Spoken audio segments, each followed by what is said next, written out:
The Strange Case of Dr. Jekyll and Mr. Hyde, by Robert Louis Stevenson. Story of the Door. Mr. Utterson the lawyer was a man of a rugged countenance that was never lighted by a smile, cold, scanty, and embarrassed in discourse, backward in sentiment, lean, long, dusty, dreary, and yet somehow lovable. At friendly meetings, and when the wine was to his taste, something eminently human beaconed from his eye. Something indeed which never found its way into his talk, but which spoke not only in these silent symbols of the after-dinner face, but more often and loudly in the acts of his life. He was austere with himself, drank gin when he was alone to mortify a taste for vintages, and though he enjoyed the theater, had not crossed the doors of one for 20 years. But he had an approved tolerance for others, sometimes wondering, almost with envy, at the high pressure of spirits involved in their misdeeds, and in any extremity inclined to help rather than to reprove. "I incline to Cain's heresy," he used to say quaintly. "I let my brother go to the devil in his own way." In this character, it was frequently his fortune to be the last reputable acquaintance and the last good influence in the lives of downgoing men. And to such as these, so long as they came about his chambers, he never marked a shade of change in his demeanor. No doubt the feat was easy to Mr. Utterson, for he was undemonstrative at the best, and even his friendship seemed to be founded in a similar catholicity of good nature. It is the mark of a modest man to accept his friendly circle ready-made from the hands of opportunity, and that was the lawyer's way. His friends were those of his own blood or those whom he had known the longest. His affections, like ivy, were the growth of time. They implied no aptness in the object. Hence, no doubt the bond that united him to Mr. Richard Enfield, his distant kinsman, the well-known man about town. It was a nut to crack for many, what these two could see in each other, or what subject they could find in common. It was reported by those who encountered them in their Sunday walks that they said nothing, looked singularly dull, and would hail with obvious relief the appearance of a friend. For all that, the two men put the greatest store by these excursions, counted them the chief jewel of each week, and not only set aside occasions of pleasure, but even resisted the calls of business, that they might enjoy them uninterrupted. It chanced on one of these rambles that their way led them down a by-street in a busy quarter of London. The street was small and what is called quiet, but it drove a thriving trade on the weekdays. The inhabitants were all doing well, it seemed, and all emulously hoping to do better still, and laying out the surplus of their gains in coquetry, so that the shop fronts stood along that thoroughfare with an air of invitation, like rows of smiling saleswomen. Even on Sunday, when it veiled its more florid charms and lay comparatively empty of passage, the street shone out in contrast to its dingy neighborhood, like a fire in a forest. And with its freshly painted shutters, well-polished brasses, and general cleanliness and gaiety of note, instantly caught and pleased the eye of the passenger. 2 doors from one corner, on the left hand going east, the line was broken by the entry of a court. And just at that point, a certain sinister block of building thrust forward its gable on the street. It was 2 stories high, showed no window, nothing but a door on the lower story and a blind forehead of discolored wall on the upper, and bore in every feature the marks of prolonged and sordid negligence. The door, which was equipped with neither bell nor knocker, was blistered and disdained. Tramps slouched into the recess and struck matches on the panels. Children kept shop upon the steps. The schoolboy had tried his knife on the moldings, and for close on a generation, no one had appeared to drive away these random visitors or to repair their ravages. Mr. Enfield and the lawyer were on the other side of the by-street, but when they came abreast of the entry, the former lifted up his cane and pointed. "Did you ever remark that door?" he asked, and when his companion had replied in the affirmative, "It is connected in my mind," added he, "with a very odd story." "Indeed," said Mr. Utterson with a slight change of voice, "and what was that?" "Well, it was this way," returned Mr. Enfield. "I was coming home from some place at the end of the world, about 3 o'clock of a black winter morning, and my way lay through a part of town where there was literally nothing to be seen but lamps. Street after street, and all the folks asleep. Street after street, all lighted up as if for a procession, and all as empty as a church. Till at last I got into that state of mind when a man listens and begins to long for the sight of a policeman. All at once I saw 2 figures. One a little man who was stumping along eastward at a good walk, and the other a girl of maybe 8 or 10 who was running as hard as she was able down a cross street. Well, sir, the two ran into one another naturally enough at the corner, and then came the horrible part of the thing, for the man trampled calmly over the child's body and left her screaming on the ground. It sounds nothing to hear, but it was hellish to see. It wasn't like a man, it was like some damned juggernaut. I gave a few halloa, took to my heels, collared my gentleman, and brought him back to where there was already quite a group about the screaming child. He was perfectly cool and made no resistance, but gave me one look, so ugly that it brought out the sweat on me like running. The people who had turned out were the girl's own family, and pretty soon, the doctor, for whom she had been sent, put in his appearance. Well, the child was not much the worse, more frightened, according to the sawbones, and there you might have supposed would be an end to it. But there was one curious circumstance. I had taken a loathing to my gentleman at first sight. So had the child's family, which was only natural. But the doctor's case was what struck me. He was the usual cut and dry apothecary, of no particular age and color, with a strong Edinburgh accent and about as emotional as a bagpipe. Well, sir, he was like the rest of us. Every time he looked at my prisoner, I saw that Sawbones turned sick and white with the desire to kill him. I knew what was in his mind, just as he knew what was in mine, and killing being out of the question, we did the next best. We told the man we could, and would make such a scandal out of this, as should make his name stink from one end of London to the other. If he had any friends or any credit, we undertook that he should lose them.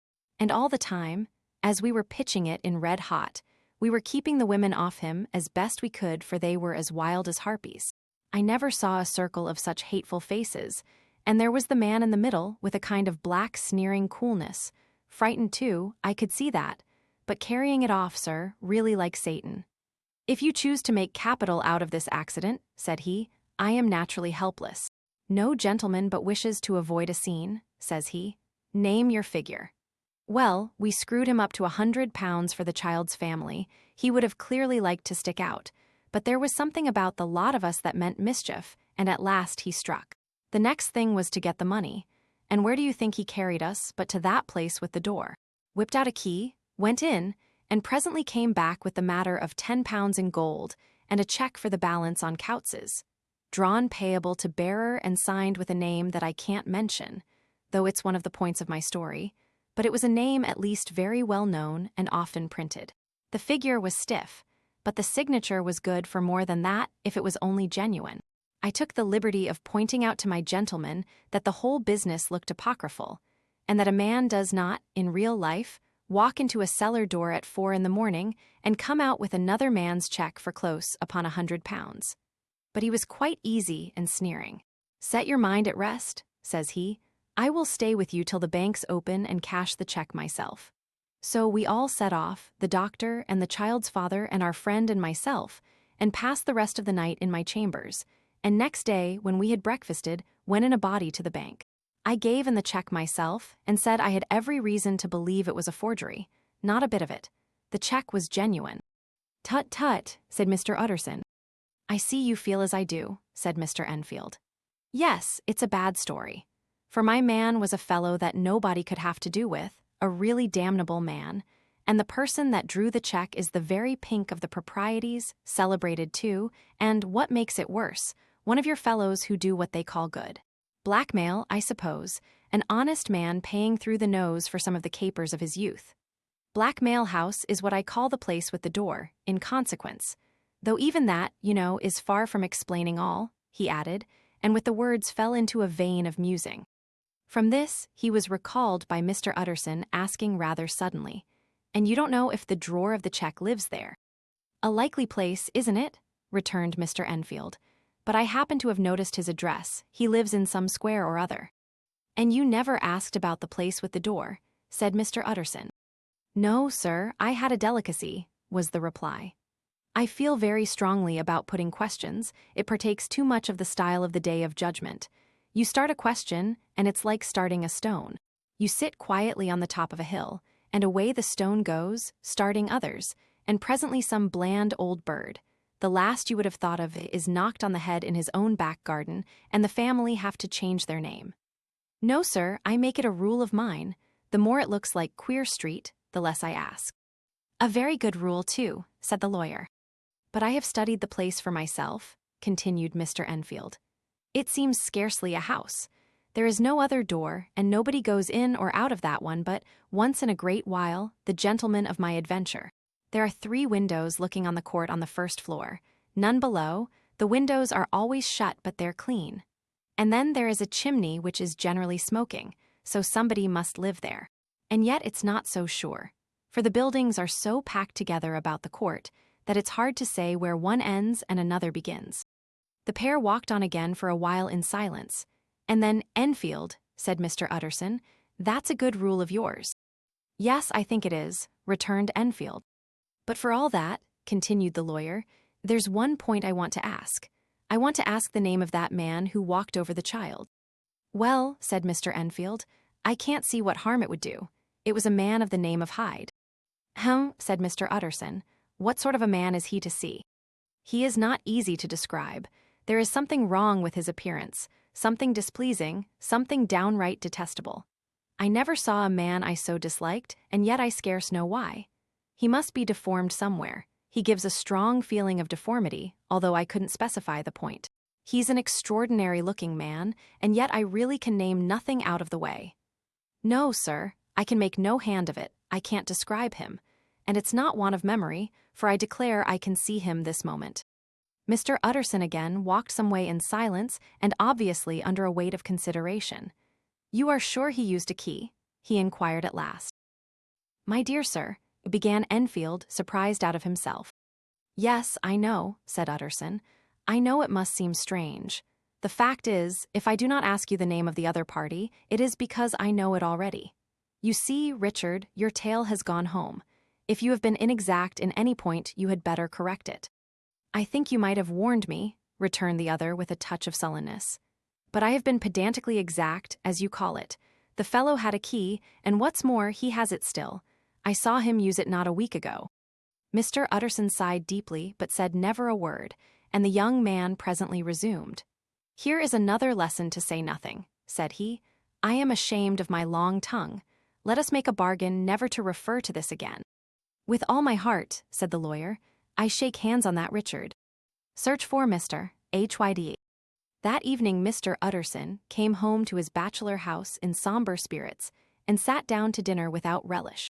It was his custom of a Sunday, when this meal was over, to sit close by the fire, a volume of some dry divinity on his reading desk, until the clock of the neighboring church rang out the hour of 12, when he would go soberly and gratefully to bed. On this night, however, as soon as the cloth was taken away, he took up a candle and went into his business room. There he opened his safe, took from the most private part of it a document endorsed on the envelope as Dr. Jekyll's will, and sat down with a clouded brow to study its contents. The will was holograph, for Mr.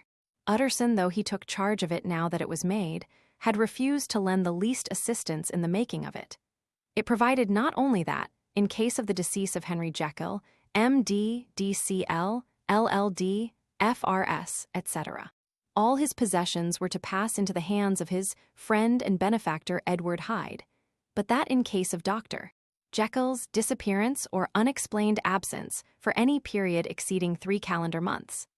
The said Edward Hyde should step into the said Henry Jekyll's shoes without further delay and free from any burthen or obligation beyond the payment of a few small sums to the members of the doctor's household. This document had long been the lawyer's eyesore. It offended him both as a lawyer and as a lover of the sane and customary sides of life, to whom the fanciful was the immodest. And hitherto it was his ignorance of Mr. Hyde that had swelled his indignation. Now, by a sudden turn, it was his knowledge. It was already bad enough when the name was but a name of which he could learn no more. It was worse when it began to be clothed upon with detestable attributes, and out of the shifting, insubstantial mists that had so long baffled his eye, there leaped up the sudden, definite presentment of a fiend. I thought it was madness, he said, as he replaced the obnoxious paper in the safe, and now I begin to fear it is disgrace. With that he blew out his candle, put on a great coat, and set forth in the direction of Cavendish Square, that citadel of medicine where his friend, the great Dr. Lanyon, had his house and received his crowding patients. If anyone knows, it will be Lanyon, he had thought. The solemn butler knew and welcomed him. He was subjected to no stage of delay, but ushered direct from the door to the dining room where Dr. Lanyon sat alone over his wine. This was a hardy, healthy, dapper, red-faced gentleman with a shock of hair prematurely white and a boisterous and decided manner. At sight of Mr. Utterson, he sprang up from his chair and welcomed him with both hands.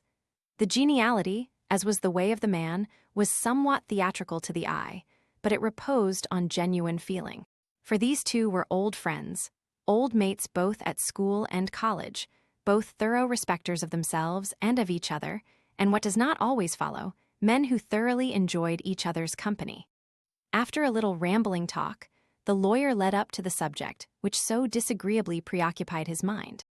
"I suppose, Lanyon," said he, "you and I must be the two oldest friends that Henry Jekyll has."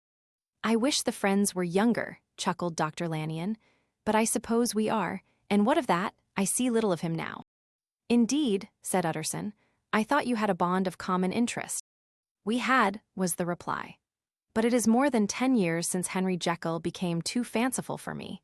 He began to go wrong in mind, and though of course I continue to take an interest in him for old sake's sake, as they say, I see and I have seen devilish little of the man.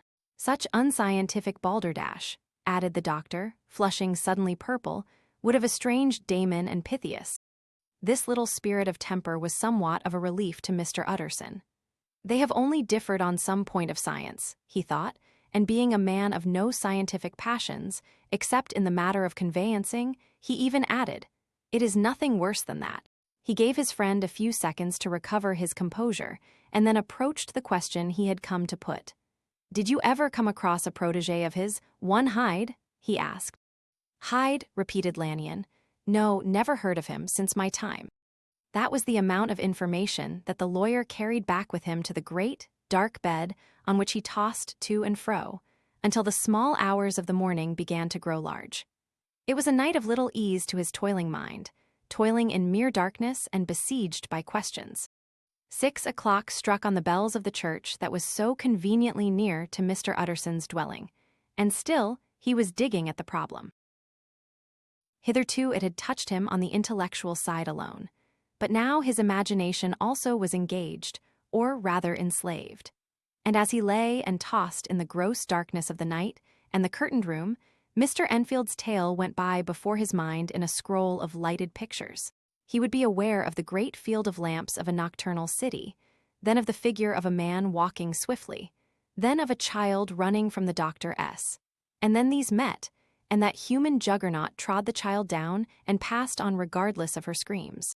Or else he would see a room in a rich house where his friend lay asleep, dreaming and smiling at his dreams.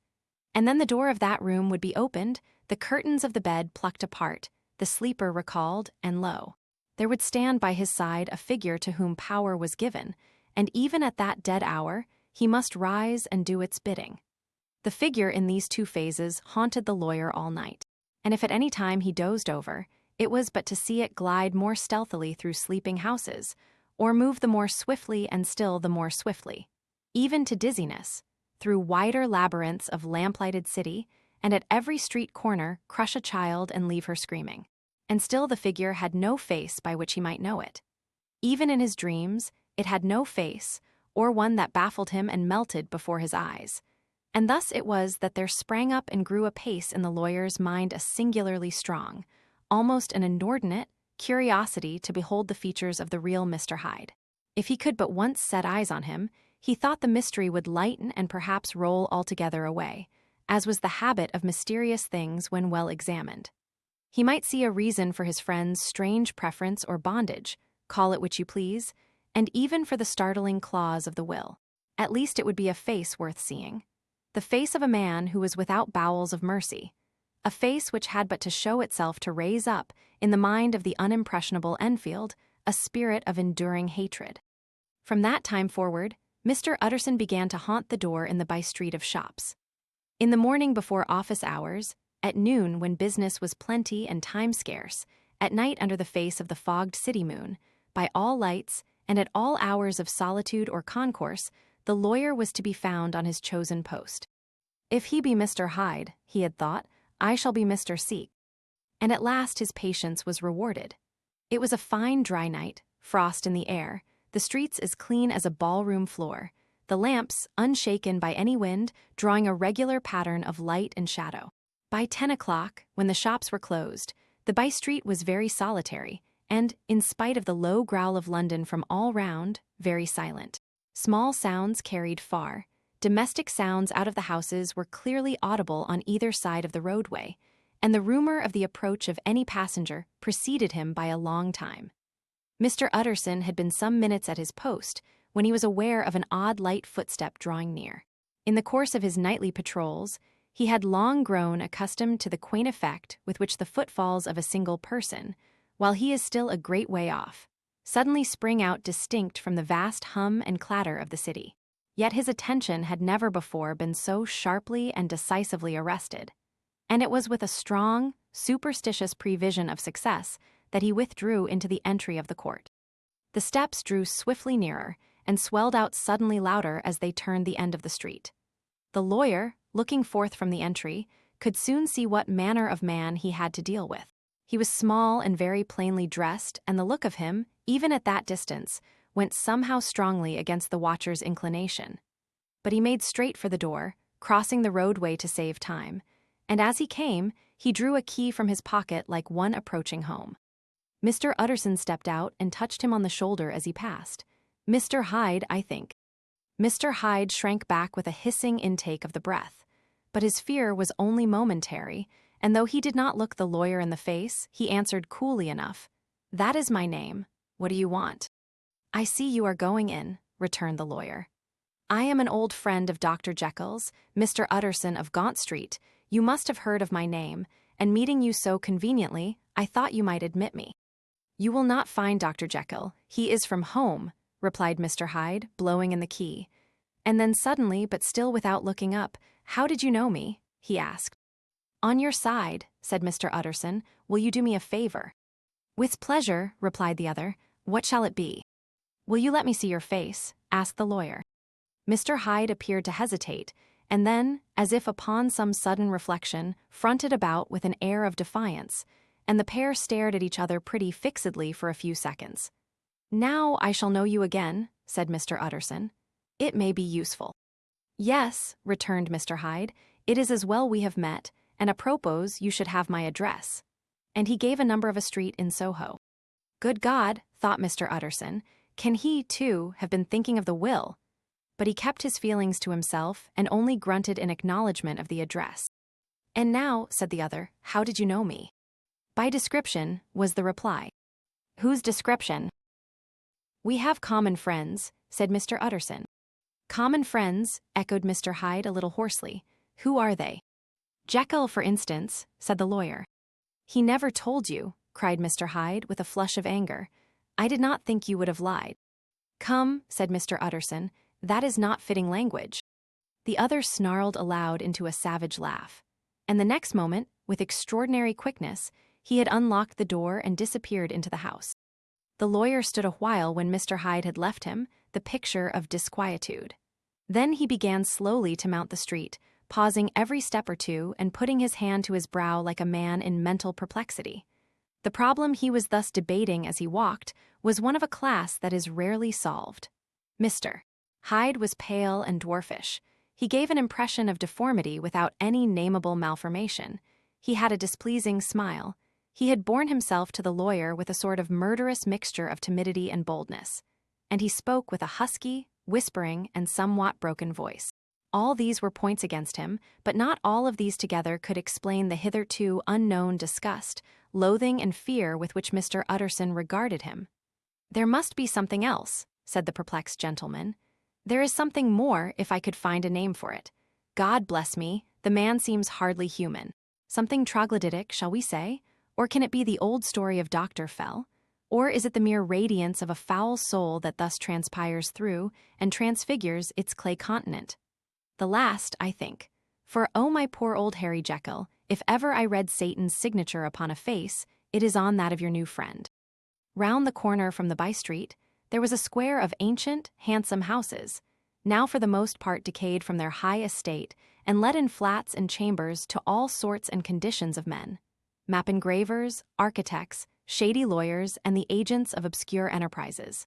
One house, however, second from the corner, was still occupied entire, and at the door of this, which wore a great air of wealth and comfort, though it was now plunged in darkness except for the fanlight, Mr. Utterson stopped and knocked. A well-dressed, elderly servant opened the door. "Is Dr. Jekyll at home, Poole?" asked the lawyer. "I will see Mr. Utterson," said Poole, admitting the visitor, as he spoke, into a large, low-roofed, comfortable hall paved with flags, warmed after the fashion of a country house by a bright, open fire and furnished with costly cabinets of oak. "Will you wait here by the fire, sir? Or shall I give you a light in the dining room?" "Here, thank you," said the lawyer, and he drew near and leaned on the tall fender. This hall, in which he was now left alone, was a pet fancy of his friend the Dr. S., and Utterson himself was wont to speak of it as the pleasantest room in London. But tonight there was a shudder in his blood. The face of Hyde sat heavy on his memory. He felt, what was rare with him, a nausea and distaste of life. And in the gloom of his spirits, he seemed to read a menace in the flickering of the firelight on the polished cabinets and the uneasy starting of the shadow on the roof. He was ashamed of his relief when Poole presently returned to announce that Dr. Jekyll was gone out. "I saw Mr. Hyde go in by the old dissecting room, Poole," he said. "Is that right, when Dr. Jekyll is from home?" "Quite right, Mr. Utterson, sir," replied the servant. "Mr. Hyde has a key." "Your master seems to repose a great deal of trust in that young man, Poole," resumed the other musingly. "Yes, sir, he does indeed," said Poole. "We have all orders to obey him." "I do not think I ever met Mr. Hyde," asked Utterson. "Oh, dear no, sir, he never dines here," replied the butler. "Indeed, we see very little of him on this side of the house. He mostly comes and goes by the laboratory." "Well, good night, Poole." "Good night, Mr. Utterson." And the lawyer set out homeward with a very heavy heart. "Poor Harry Jekyll," he thought. "My mind misgives me he is in deep waters. He was wild when he was young, a long while ago to be sure, but in the law of God there is no statute of limitations. Aye, it must be that, the ghost of some old sin, the cancer of some concealed disgrace. Punishment coming, Pede Clotto, years after memory has forgotten and self-love condone the fault." And the lawyer, scared by the thought, brooded a while on his own past, groping in all the corners of memory, lest by chance some jack-in-the-box of an old iniquity should leap to light there. His past was fairly blameless. Few men could read the rolls of their life with less apprehension. Yet he was humbled to the dust by the many ill things he had done, and raised up again into a sober and fearful gratitude by the many he had come so near to doing yet avoided. And then by a return on his former subject, he conceived a spark of hope. This Master Hyde, if he were studied, thought he, must have secrets of his own, black secrets by the look of him, secrets compared to which poor Jekyll's worst would be like sunshine. Things cannot continue as they are. It turns me cold to think of this creature stealing like a thief to Harry's bedside. Poor Harry, what awakening! And the danger of it, for if this Hyde suspects the existence of the will, he may grow impatient to inherit. I must put my shoulders to the wheel, if Jekyll will but let me," he added, "if Jekyll will only let me." For once more he saw before his mind's eye, as clear as transparency, the strange clauses of the will. Dr. Jekyll was quite at ease. A fortnight later, by excellent good fortune, the doctor gave one of his pleasant dinners to some 5 or 6 old cronies, all intelligent, reputable men, and all judges of good wine. And Mr. Utterson so contrived that he remained behind after the others had departed. This was no new arrangement, but a thing that had befallen many scores of times. Where Utterson was liked, he was liked well. Hosts loved to detain the dry lawyer, when the light-hearted and loose-tongued had already their foot on the threshold. They liked to sit a while in his unobtrusive company, practicing for solitude, sobering their minds in the man's rich silence after the expense and strain of gaiety. To this rule, Dr. Jekyll was no exception, and as he now sat on the opposite side of the fire, a large, well-made, smooth-faced man of 50, with something of a slyish cast perhaps, but every mark of capacity and kindness, You could see by his looks that he cherished for Mr. Utterson a sincere and warm affection. "I have been wanting to speak to you, Jekyll," began the latter. "You know that will of yours." A close observer might have gathered that the topic was distasteful, but the doctor carried it off gaily. "My poor Utterson," said he, "you are unfortunate in such a client. I never saw a man so distressed as you were by my will, unless it were that hide-bound pedant Lanyon at what he called my scientific heresies. Oh, I know he's a good fellow. You needn't frown, an excellent fellow, and I always mean to see more of him, but a hide-bound pedant for all that, an ignorant, blatant pedant. I was never more disappointed in any man than Lanyon." "You know I never approved of it," pursued Utterson, ruthlessly disregarding the fresh topic. "My will? Yes, certainly, I know that," said the doctor a trifle sharply. "You have told me so." "Well, I tell you so again," continued the lawyer. "I have been learning something of young Hyde." The large, handsome face of Dr. Jekyll grew pale to the very lips, and there came a blackness about his eyes. "I do not care to hear more," said he. "This is a matter I thought we had agreed to drop." "What I heard was abominable," said Utterson. "It can make no change. You do not understand my position," returned the doctor, with a certain incoherency of manner. "I am painfully situated, Utterson. My position is a very strange one. It is one of those affairs that cannot be mended by talking." "Jekyll," said Utterson, "you know me. I am a man to be trusted. Make a clean breast of this in confidence, and I make no doubt I can get you out of it." "My good Utterson," said the doctor, "this is very good of you, this is downright good of you, and I cannot find words to thank you in. I believe you fully. I would trust you before any man alive, aye, before myself, if I could make the choice. But indeed it isn't what you fancy. It is not as bad as that. And just to put your good heart at rest, I will tell you one thing. The moment I choose, I can be rid of Mr. Hyde. I give you my hand upon that, and I thank you again and again, and I will just add one little word, Utterson, that I'm sure you'll take in good part. This is a private matter, and I beg of you to let it sleep." Utterson reflected a little, looking in the fire. "I have no doubt you are perfectly right," he said at last, getting to his feet. "Well, but since we have touched upon this business, and for the last time I hope," continued the doctor, "there is one point I should like you to understand. I have really a very great interest in poor Hyde. I know you have seen him, he told me so, and I fear he was rude.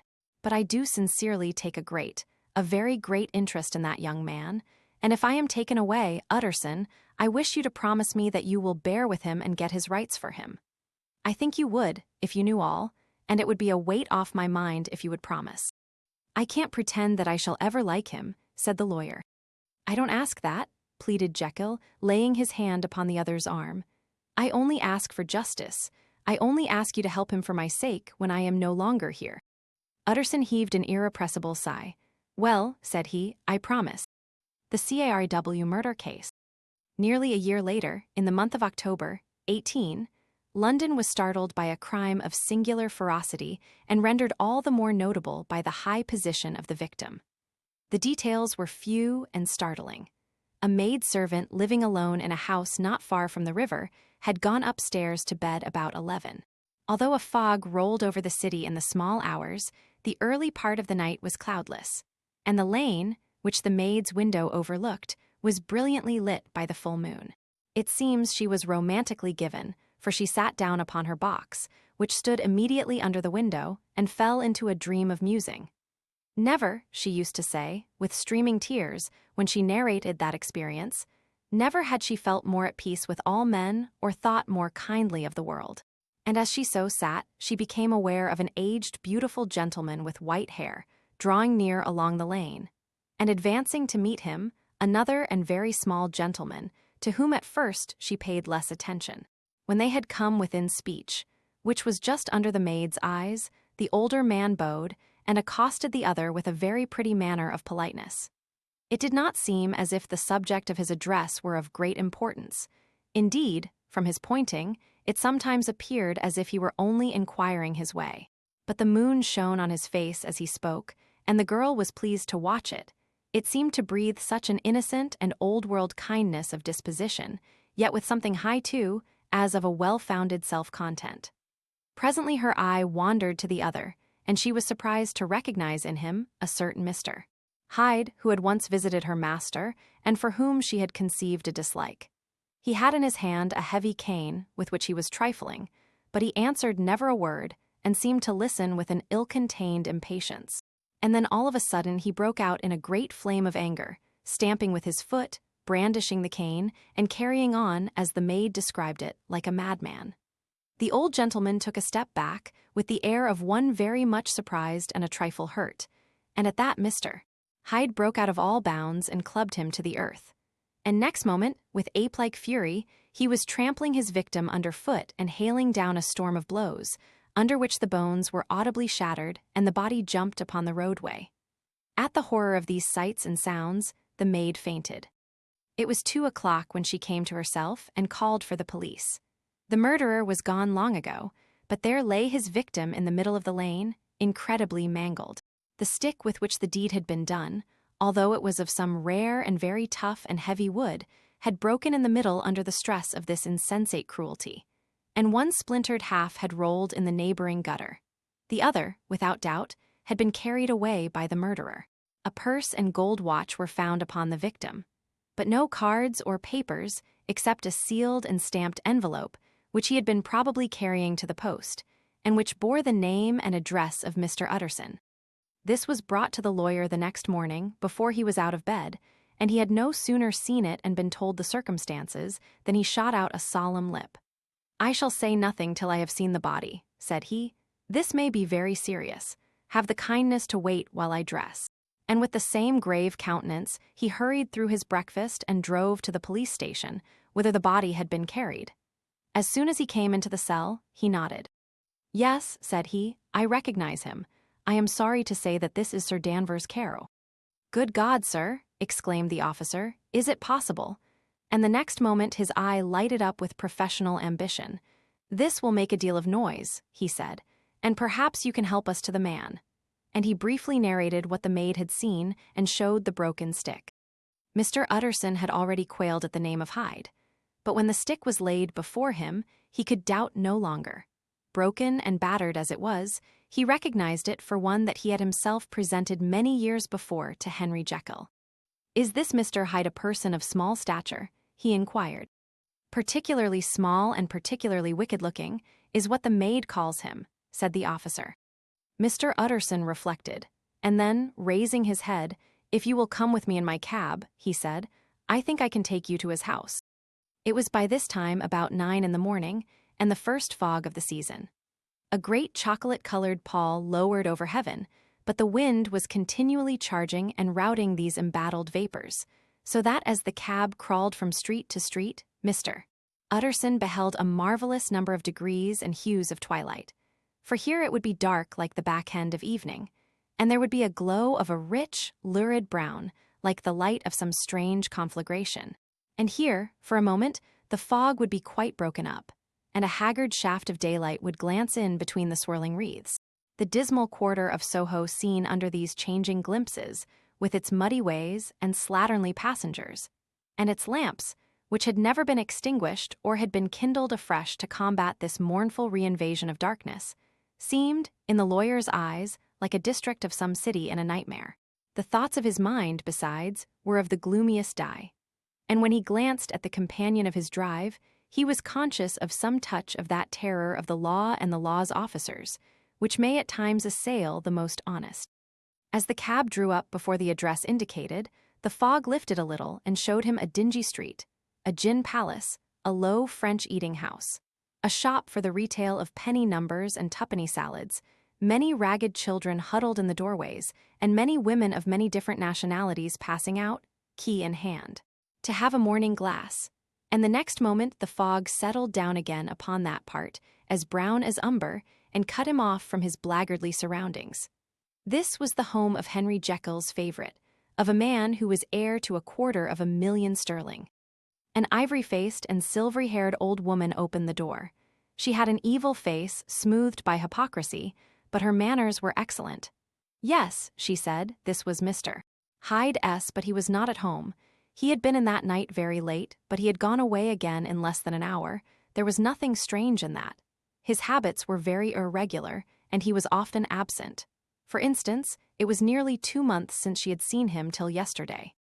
"Very well, then, we wish to see his rooms," said the lawyer, and when the woman began to declare it was impossible, "I had better tell you who this person is," he added. "This is Inspector Newcomen of Scotland Yard." A flash of odious joy appeared upon the woman's face. "Ah," said she, "he is in trouble. What has he done?" Mr. Utterson and the inspector exchanged glances. "He don't seem a very popular character," observed the latter. "And now, my good woman, just let me and this gentleman have a look about us." In the whole extent of the house, which but for the old woman remained otherwise empty, Mr. Hyde had only used a couple of rooms.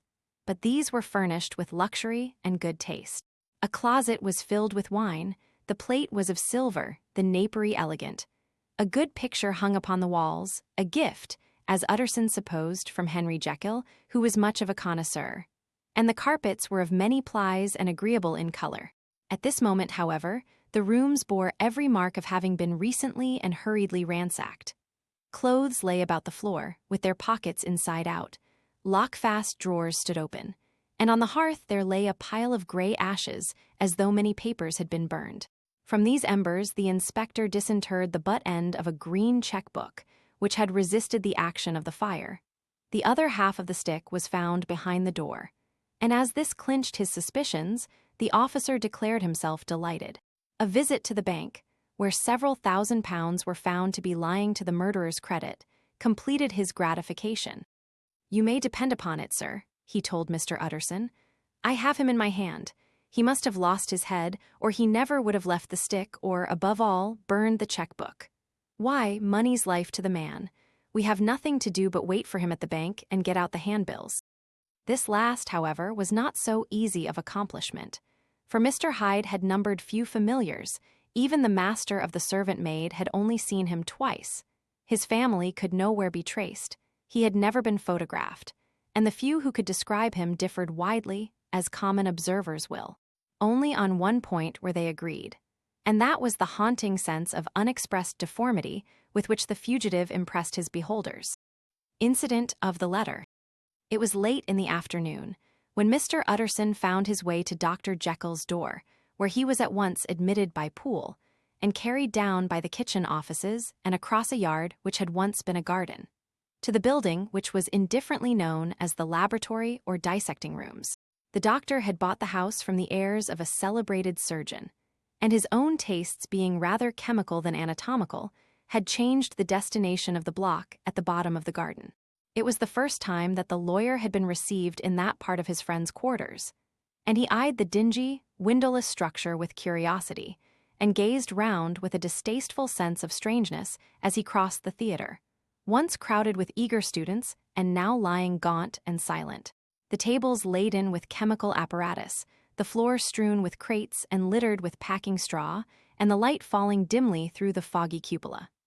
At the further end, a flight of stairs mounted to a door covered with red baize, and through this, Mr. Utterson was at last received into the doctor's cabinet. It was a large room fitted round with glass presses, furnished, among other things, with a cheval glass and a business table, and looking out upon the court by 3 dusty windows barred with iron. The fire burned in the grate. A lamp was set lighted on the chimney shelf, for even in the houses the fog began to lie thickly, and there, close up to the warmth, sat Dr. Jekyll, looking deathly sick. He did not rise to meet his visitor, but held out a cold hand and bade him welcome in a changed voice. "And now," said Mr. Utterson, as soon as Poole had left them, "you have heard the news." The doctor shuddered. "They were crying it in the square," he said. "I heard them in my dining room." "One word," said the lawyer. "Caro was my client, but so are you, and I want to know what I am doing. You have not been mad enough to hide this fellow." "Utterson, I swear to God," cried the doctor, "I swear to God I will never set eyes on him again. I bind my honor to you that I am done with him in this world. It is all at an end. And indeed he does not want my help. You do not know him as I do. He is safe, he is quite safe. Mark my words, he will never more be heard of." The lawyer listened gloomily. He did not like his friend's feverish manner. "You seem pretty sure of him," said he, "and for your sake, I hope you may be right. If it came to a trial, your name might appear." "I am quite sure of him," replied Jekyll. I have grounds for certainty that I cannot share with anyone, but there is one thing on which you may advise me. I have received a letter, and I am at a loss whether I should show it to the police. I should like to leave it in your hands, Utterson. You would judge wisely, I am sure. I have so great a trust in you. You fear, I suppose, that it might lead to his detection? Asked the lawyer. No, said the other. I cannot say that I care what becomes of Hyde. I am quite done with him. I was thinking of my own character, which this hateful business has rather exposed. Utterson ruminated a while. He was surprised at his friend's selfishness, and yet relieved by it. Well, said he at last, let me see the letter. The letter was written in an odd, upright hand and signed Edward Hyde. And it signified, briefly enough, that the writer's benefactor, Dr. Jekyll, whom he had long so unworthily repaid for 1,000 generosities, need labor under no alarm for his safety, as he had means of escape on which he placed assured dependence. The lawyer liked this letter well enough. It put a better color on the intimacy than he had looked for, and he blamed himself for some of his past suspicions. Have you the envelope? He asked. I burned it, replied Jekyll, before I thought what I was about, but it bore no postmark. The note was handed in. Shall I keep this and sleep upon it? Asked Utterson. I wish you to judge for me entirely, was the reply. I have lost confidence in myself. Well, I shall consider, returned the lawyer. And now one word more. It was Hyde who dictated the terms in your will about that disappearance. The doctor seemed seized with a qualm of faintness. He shut his mouth tight and nodded. I knew it, said Utterson. He meant to murder you. You had a fine escape. I have had what is far more to the purpose, returned the doctor solemnly. I have had a lesson, oh God, Utterson, what a lesson I have had. And he covered his face for a moment with his hands. On his way out, the lawyer stopped and had a word or two with Poole. By the by, said he, there was a letter handed in today. What was the messenger like? But Poole was positive nothing had come except by post, and only circulars by that, he added. This news sent off the visitor with his fears renewed. Plainly, the letter had come by the laboratory door. Possibly, indeed, it had been written in the cabinet, and if that were so, it must be differently judged and handled with the more caution. The newsboys, as he went, were crying themselves hoarse along the footways. Special edition. Shocking murder of an MP, that was the funeral oration of one friend and client, and he could not help assert apprehension lest the good name of another should be sucked down in the eddy of the scandal. It was, at least, a ticklish decision that he had to make, and self-reliant as he was by habit, he began to cherish a longing for advice. It was not to be had directly, but perhaps, he thought, it might be fished for. Presently after, he sat on one side of his own hearth, with Mr. Guest, his head clerk, upon the other, and midway between, at a nicely calculated distance from the fire, a bottle of a particular old wine that had long dwelt unsunned in the foundations of his house. The fog still slept on the wing above the drowned city, where the lamps glimmered like carbuncles, and through the muffle and smother of these fallen clouds, the procession of the town's life was still rolling in through the great arteries with a sound as of a mighty wind. But the room was gay with firelight. In the bottle the acids were long ago resolved. The imperial dye had softened with time, as the color grows richer in stained windows, and the glow of hot autumn afternoons on hillside vineyards was ready to be set free and to disperse the fogs of London. Insensibly, the lawyer melted. There was no man from whom he kept fewer secrets than Mr. Guest, and he was not always sure that he kept as many as he meant. Guest had often been on business to the Dr. S. He knew Poole. He could scarce have failed to hear of Mr. Hyde's familiarity about the house. He might draw conclusions. Was it not as well, then, that he should see a letter which put that mystery to right? And above all, since Guest, being a great student and critic of handwriting, would consider the step natural and obliging. The clerk, besides, was a man of counsel.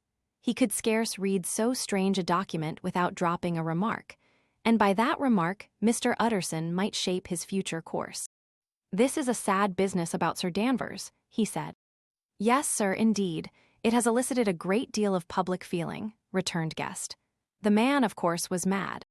I should like to hear your views on that, replied Utterson. I have a document here in his handwriting. It is between ourselves, for I scarce know what to do about it. It is an ugly business at the best. But there it is, quite in your way, a murderer's autograph. Guest's eyes brightened, and he sat down at once and studied it with passion. "No, sir," he said, "not mad, but it is an odd hand." "And by all accounts a very odd writer," added the lawyer. Just then the servant entered with a note. "Is that from Dr. Jekyll, sir?" inquired the clerk. "I thought I knew the writing. Anything private, Mr. Utterson?" "Only an invitation to dinner. Why, do you want to see it?" "One moment. I thank you, sir." And the clerk laid the 2 sheets of paper alongside and sedulously compared their contents. "Thank you, sir," he said at last, returning both. "It's a very interesting autograph." There was a pause, during which Mr. Utterson struggled with himself. "Why did you compare them, Guest?" he inquired suddenly. "Well, sir," returned the clerk, "there's a rather singular resemblance. The 2 hands are in many points identical, only differently sloped." "Rather quaint," said Utterson. "It is, as you say, rather quaint," returned Guest. "I wouldn't speak of this note, you know," said the master. "No, sir," said the clerk, "I understand." But no sooner was Mr. Utterson alone that night than he locked the note into his safe, where it reposed from that time forward. "What?" he thought. "Henry Jekyll forged for a murderer?" And his blood ran cold in his veins. Incident of Dr. Lany. Time ran on. Thousands of pounds were offered in reward, for the death of Sir Danvers was resented as a public injury. But Mr. Hyde had disappeared out of the ken of the police as though he had never existed. Much of his past was unearthed indeed, and all disreputable. Tales came out of the man's cruelty, at once so callous and violent, of his vile life, of his strange associates, of the hatred that seemed to have surrounded his career. But of his present whereabouts, not a whisper.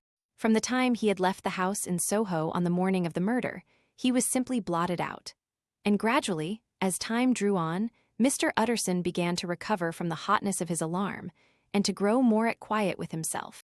The death of Sir Danvers was, to his way of thinking, more than paid for by the disappearance of Mr. Hyde.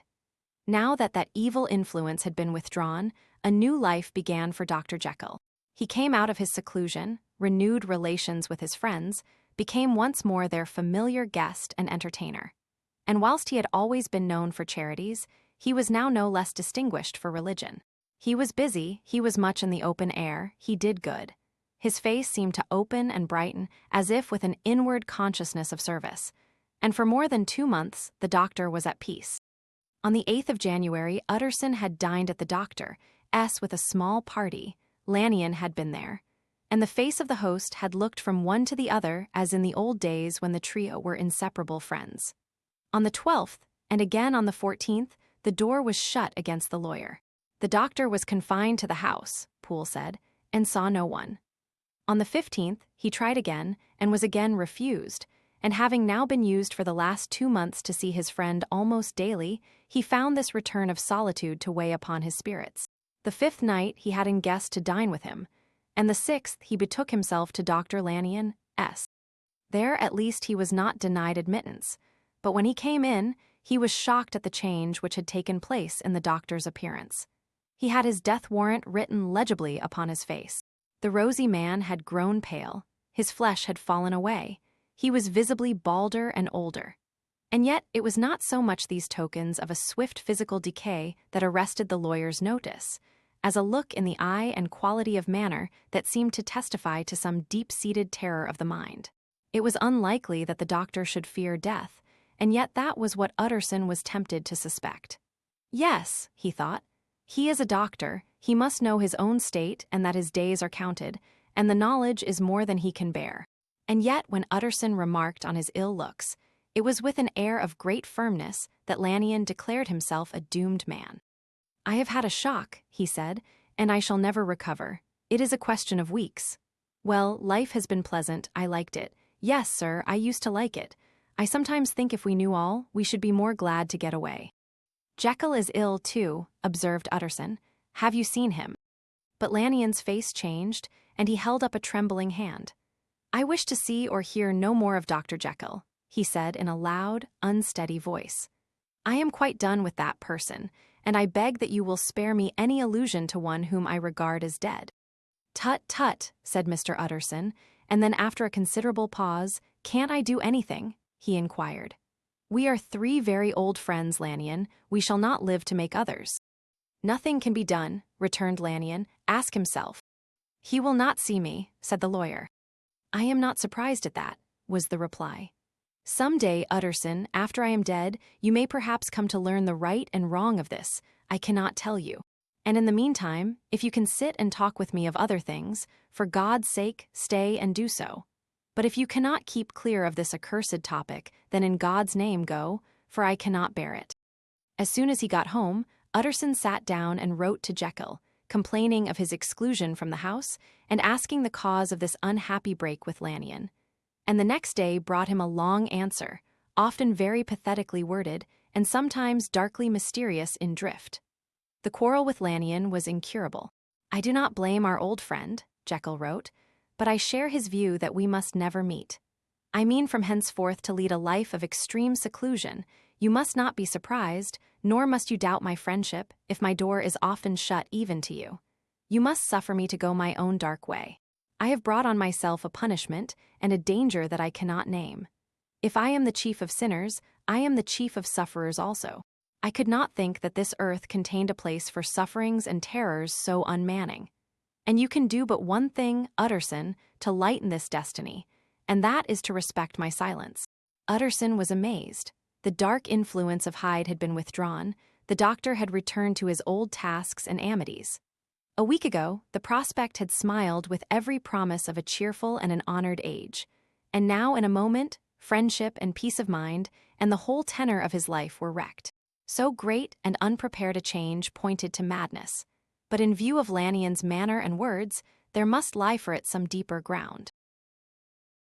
A week afterwards, Dr. Lanyon took to his bed, and in something less than a fortnight he was dead.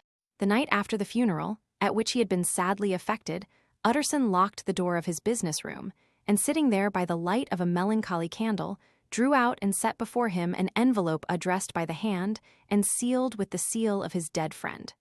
"Private, for the hands of G.J. Utterson alone, and in case of his predeceased to be destroyed unread, so it was emphatically superscribed, and the lawyer dreaded to behold the contents. I have buried one friend today, he thought. What if this should cost me another? And then he condemned the fear as a disloyalty and broke the seal. Within there was another enclosure, likewise sealed, and marked upon the cover as not to be opened till the death or disappearance of Dr. Henry Jekyll. Utterson could not trust his eyes. Yes, it was disappearance. Here again, as in the mad will which he had long ago restored to its author, here again were the idea of a disappearance and the name of Henry Jekyll bracketed. But in the will, that idea had sprung from the sinister suggestion of the man Hyde. It was set there with a purpose all too plain and horrible. Written by the hand of Lanyon, what should it mean?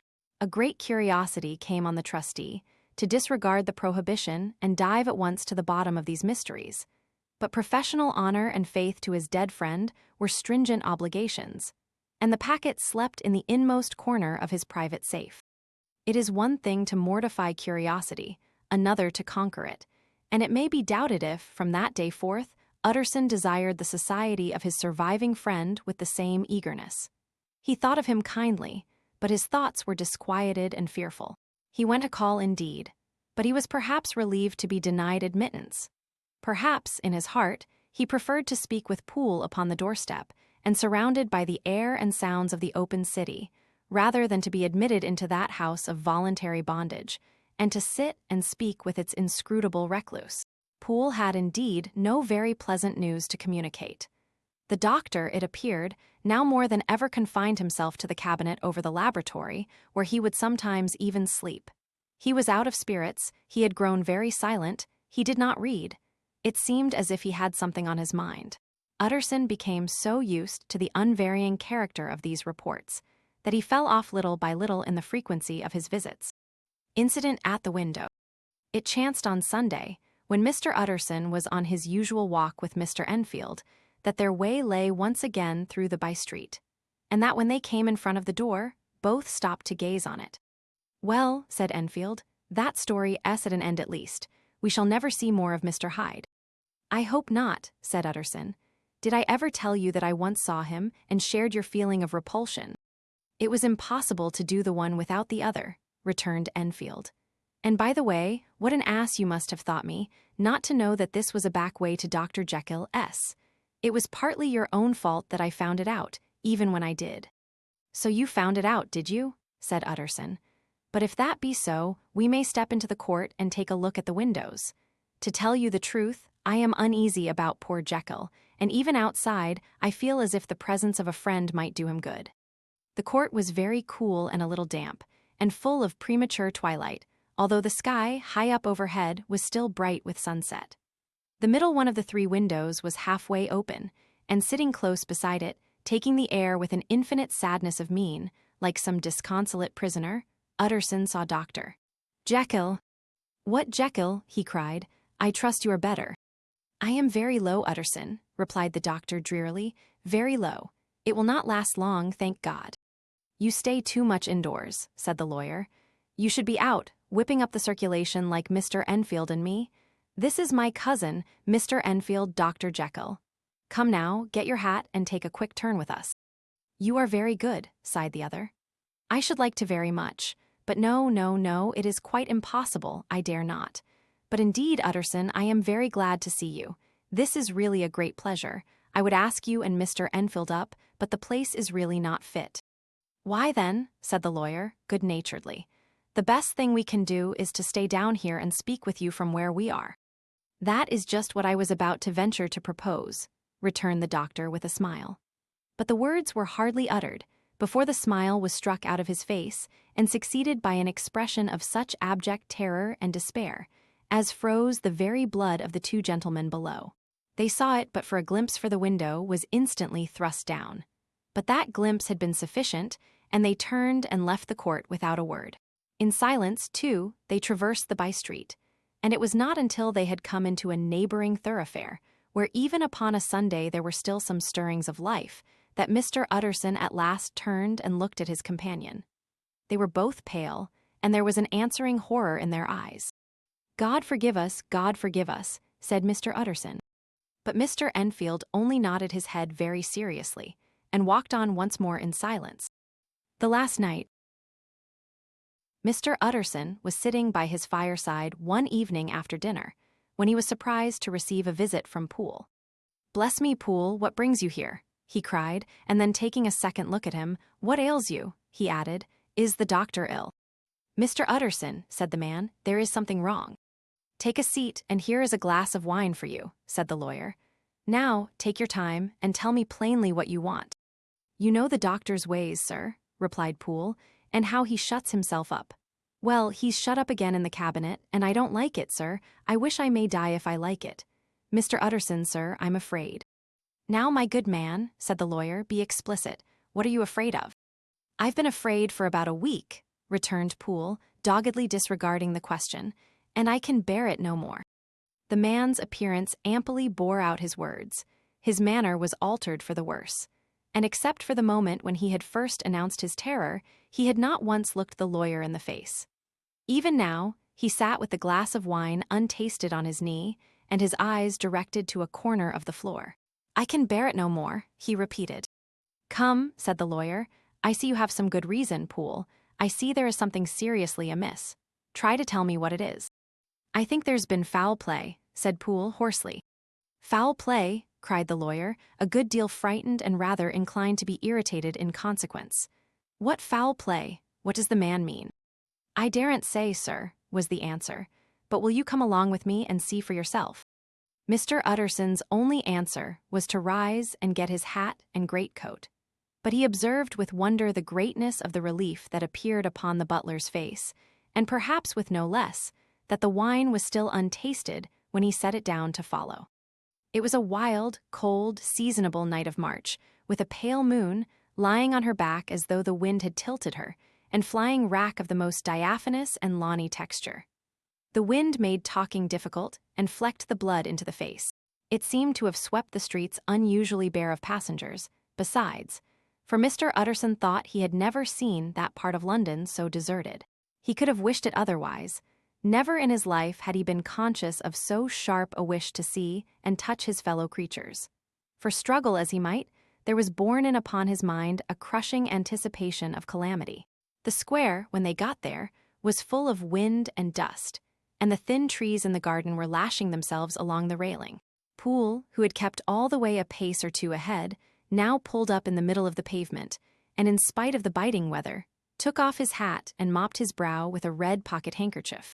But for all the hurry of his coming, these were not the dews of exertion that he wiped away, but the moisture of some strangling anguish. For his face was white and his voice, when he spoke, harsh and broken. "Well, sir," he said, "here we are, and God grant there be nothing wrong." "Amen, Poole," said the lawyer. Thereupon the servant knocked in a very guarded manner. The door was opened on the chain, and a voice asked from within, "Is that you, Poole?" "It's all right," said Poole. "Open the door." The hall, when they entered it, was brightly lighted up, the fire was built high, and about the hearth the whole of the servants, men and women, stood huddled together like a flock of sheep.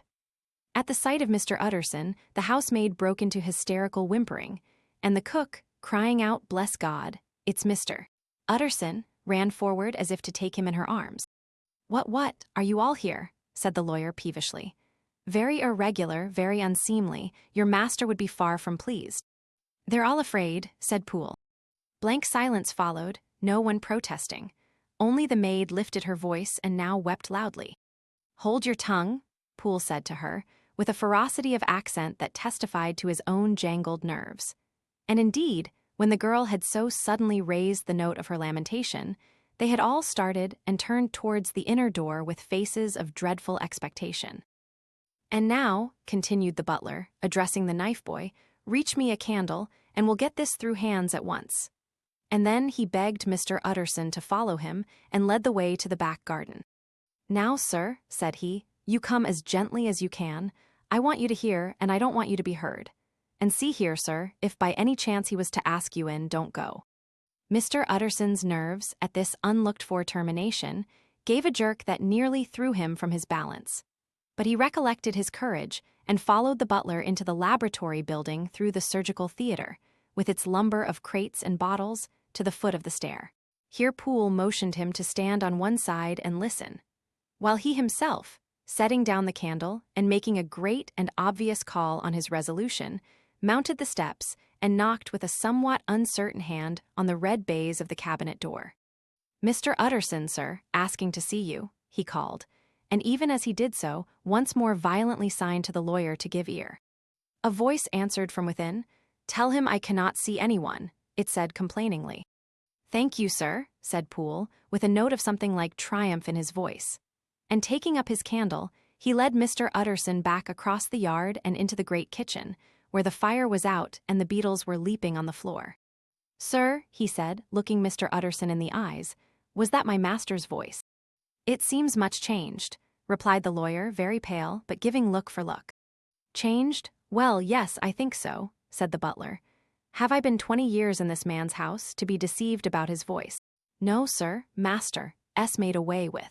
He was made away with 8 days ago, when we heard him cry out upon the name of God, and who's in there instead of him, and why it stays there, is a thing that cries to heaven, Mr. Utterson." "This is a very strange tale, Poole. This is rather a wild tale, my man," said Mr. Utterson, biting his finger. "Suppose it were as you suppose, supposing Dr. Jekyll to have been, well, murdered, what could induce the murderer to stay? That won't hold water. It doesn't commend itself to reason." "Well, Mr. Utterson, you are a hard man to satisfy, but I'll do it yet," said Poole. "All this last week, you must know him, or it, whatever it is that lives in that cabinet, has been crying night and day for some sort of medicine and cannot get it to his mind. It was sometimes his way. The master, that is, to write his orders on a sheet of paper and throw it on the stair. We've had nothing else this week back. Nothing but papers and a closed door, and the very meals left there to be smuggled in when nobody was looking. Well, sir, every day, aye, and twice and thrice in the same day, there have been orders and complaints, and I have been sent flying to all the wholesale chemists in town.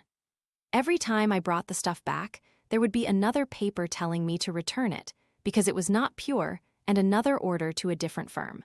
This drug is wanted bitter bad, sir, whatever for." "Have you any of these papers?" asked Mr. Utterson. Poole felt in his pocket and handed out a crumpled note, which the lawyer, bending nearer to the candle, carefully examined. Its contents ran thus: Dr. Jekyll presents his compliments to Messrs. Ma. He assures them that their last sample is impure and quite useless for his present purpose. In the year 18, Dr. J. purchased a somewhat large quantity from Messrs. M. He now begs them to search with most sedulous care, and should any of the same quality be left, forward it to him at once. Expense is no consideration. The importance of this to Dr. J. can hardly be exaggerated. So far the letter had run composedly enough, but here, with a sudden splutter of the pen, the writer's emotion had broken loose. "For God's sake," he added, "find me some of the old." "This is a strange note," said Mr. Utterson, and then sharply, "How do you come to have it open?" "The man at Ma's was main angry, sir, and he threw it back to me like so much dirt," returned Poole. "This is unquestionably the doctor's hand, do you know?" resumed the lawyer. "I thought it looked like it," said the servant rather sulkily, and then with another voice, "But what matters hand of right?" he said. "I've seen him." "Seen him?" repeated Mr. Utterson. "Well, that's it," said Poole. "It was this way. I came suddenly into the theater from the garden. It seems he had slipped out to look for this drug or whatever it is, for the cabinet door was open, and there he was at the far end of the room digging among the crates. He looked up when I came in, gave a kind of cry, and whipped upstairs into the cabinet. It was but for 1 minute that I saw him, but the hair stood upon my head like quills. Sir, if that was my master, why had he a mask upon his face? If it was my master, why did he cry out like a rat and run from me? I have served him long enough." And then the man paused and passed his hand over his face. "These are all very strange circumstances," said Mr. Utterson, "but I think I begin to see daylight. Your master, Poole, is plainly seized with one of those maladies that both torture and deform the sufferer. Hence, for aught I know, the alteration of his voice, hence the mask and the avoidance of his friends, hence his eagerness to find this drug, by means of which the poor soul retains some hope of ultimate recovery. God grant that he be not deceived. There is my explanation. It is sad enough, Poole, aye, and appalling to consider. But it is plain and natural, hangs well together, and delivers us from all exorbitant alarms." "Sir," said the butler, turning to a sort of mottled pallor, "that thing was not my master, and there's the truth. My master," here he looked round him and began to whisper, "is a tall, fine build of a man, and this was more of a dwarf." Utterson attempted to protest. "Oh, sir," cried Poole, "do you think I do not know my master after 20 years?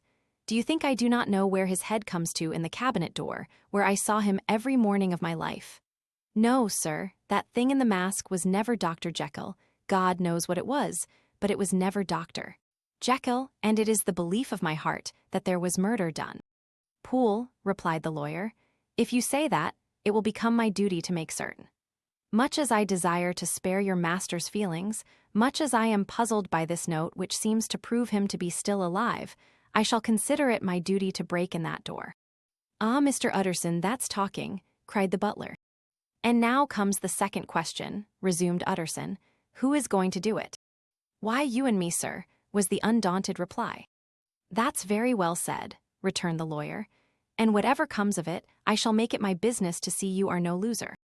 There is an axe in the theater," continued Poole, "and you might take the kitchen poker for yourself." The lawyer took that rude but weighty instrument into his hand and balanced it. "Do you know, Poole," he said, looking up, "that you and I are about to place ourselves in a position of some peril?" "You may say so, sir, indeed," returned the butler. "It is well, then, that we should be frank," said the other. "We both think more than we have said. Let us make a clean breast.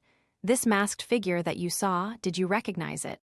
"Well, sir, it went so quick, and the creature was so doubled up that I could hardly swear to that," was the answer.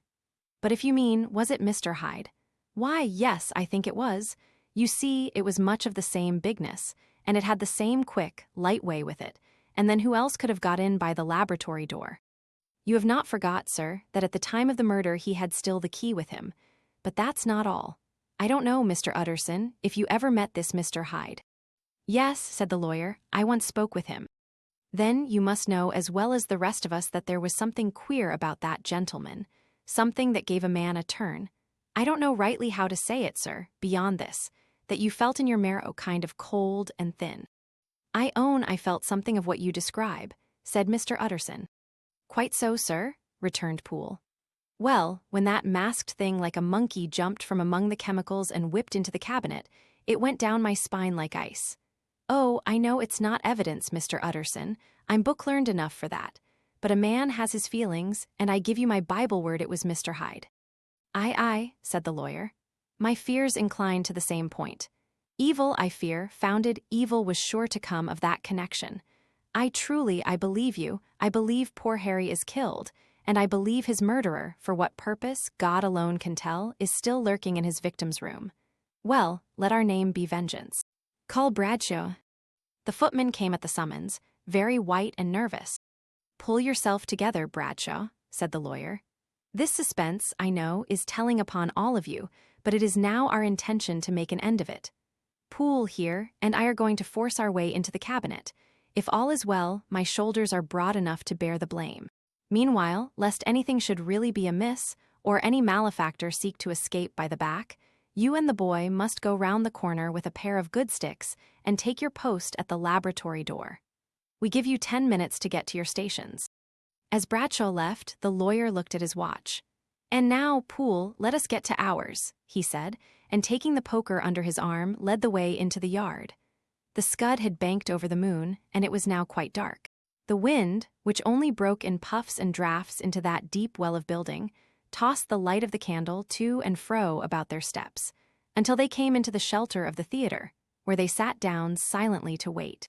London hummed solemnly all around, but nearer at hand, the stillness was only broken by the sounds of a footfall moving to and fro along the cabinet floor. So it will walk all day, sir, whispered Poole.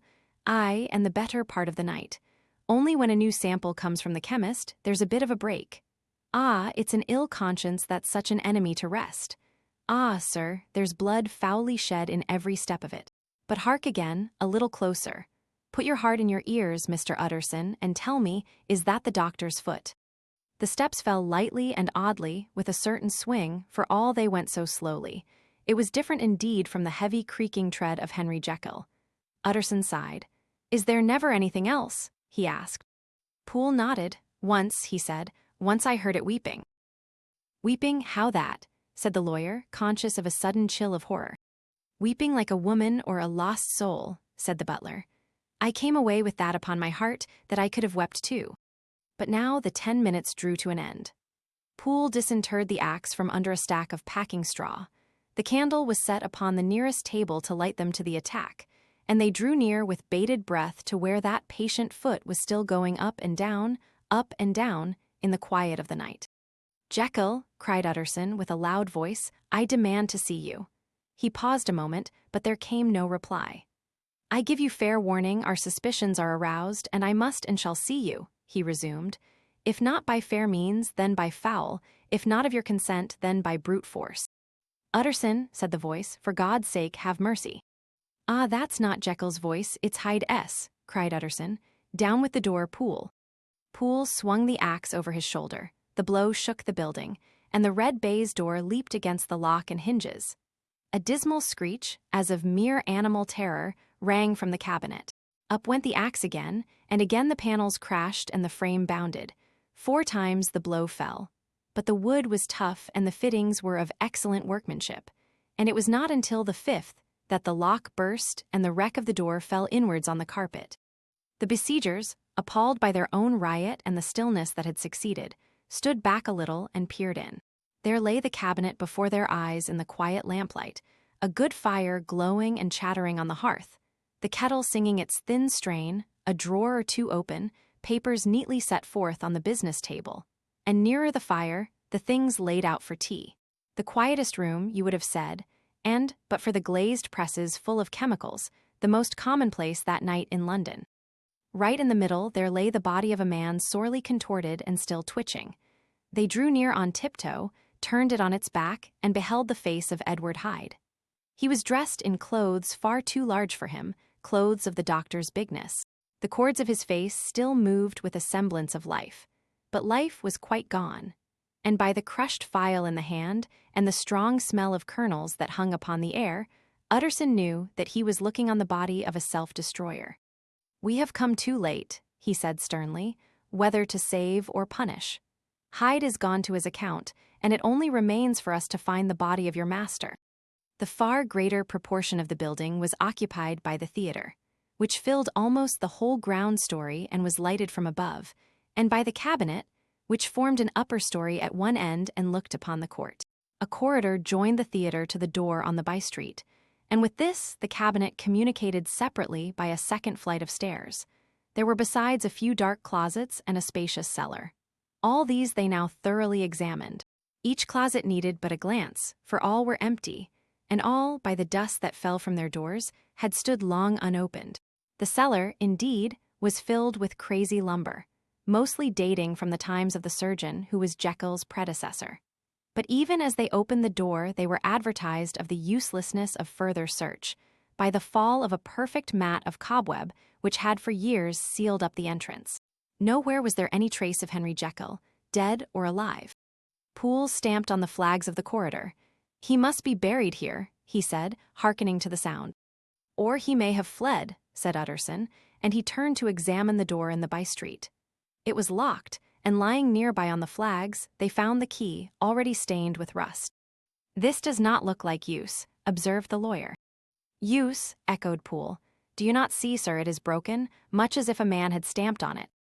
"Aye," continued Utterson, "and the fractures, too, are rusty." The two men looked at each other with a scare. "This is beyond me, Poole," said the lawyer. "Let us go back to the cabinet." They mounted the stair in silence, and still with an occasional awestruck glance at the dead body, proceeded more thoroughly to examine the contents of the cabinet. At one table, there were traces of chemical work, various measured heaps of some white salt being laid on glass saucers, as though for an experiment in which the unhappy man had been prevented. "That is the same drug that I was always bringing him," said Poole, and even as he spoke, the kettle with a startling noise boiled over. This brought them to the fireside, where the easy chair was drawn cozily up, and the tea things stood ready to the sitter's elbow, the very sugar in the cup. There were several books on a shelf. One lay beside the tea things open, and Utterson was amazed to find it a copy of a pious work, for which Jekyll had several times expressed a great esteem, annotated, in his own hand, with startling blasphemies. Next, in the course of their review of the chamber, the searchers came to the cheval glass, into whose depths they looked with an involuntary horror. But it was so turned as to show them nothing but the rosy glow playing on the roof, the fire sparkling in 100 repetitions along the glazed front of the presses, and their own pale and fearful countenances stooping to look in. "This glass has seen some strange things, sir," whispered Poole. "And surely none stranger than itself," echoed the lawyer in the same tones. For what did Jekyll? He caught himself up at the word with a start, and then conquering the weakness, "What could Jekyll want with it?" he said. "You may say that," said Poole. Next they turned to the business table. On the desk, among the neat array of papers, a large envelope was uppermost, and bore in the doctor's hand the name of Mr. Utterson. The lawyer unsealed it, and several enclosures fell to the floor. The first was a will, drawn in the same eccentric terms as the one which he had returned 6 months before, to serve as a testament in case of death and as a deed of gift in case of disappearance. But in place of the name of Edward Hyde, the lawyer, with indescribable amazement, read the name of Gabriel John Utterson. He looked at Poole, and then back at the paper, and last of all at the dead malefactor stretched upon the carpet. "My head goes round," he said. "He has been all these days in possession. He had no cause to like me. He must have raged to see himself displaced, and he has not destroyed this document."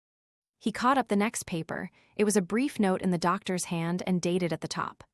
"Oh, Poole," the lawyer cried, "he was alive and here this day. He cannot have been disposed of in so short a space. He must be still alive. He must have fled. And then, why fled, and how? And in that case, can we venture to declare this suicide? Oh, we must be careful. I foresee that we may yet involve your master in some dire catastrophe." "Why don't you read it, sir?" asked Poole. "Because I fear," replied the lawyer solemnly. "God grant I have no cause for it." And with that he brought the paper to his eyes and read as follows. "My dear Utterson, when this shall fall into your hands, I shall have disappeared. Under what circumstances I have not the penetration to foresee. but my instinct and all the circumstances of my nameless situation tell me that the end is sure and must be early. Go then and first read the narrative which Lanyon warned me he was to place in your hands, and if you care to hear more, turn to the confession of your unworthy and unhappy friend, Henry Jekyll. There was a third enclosure, asked Utterson.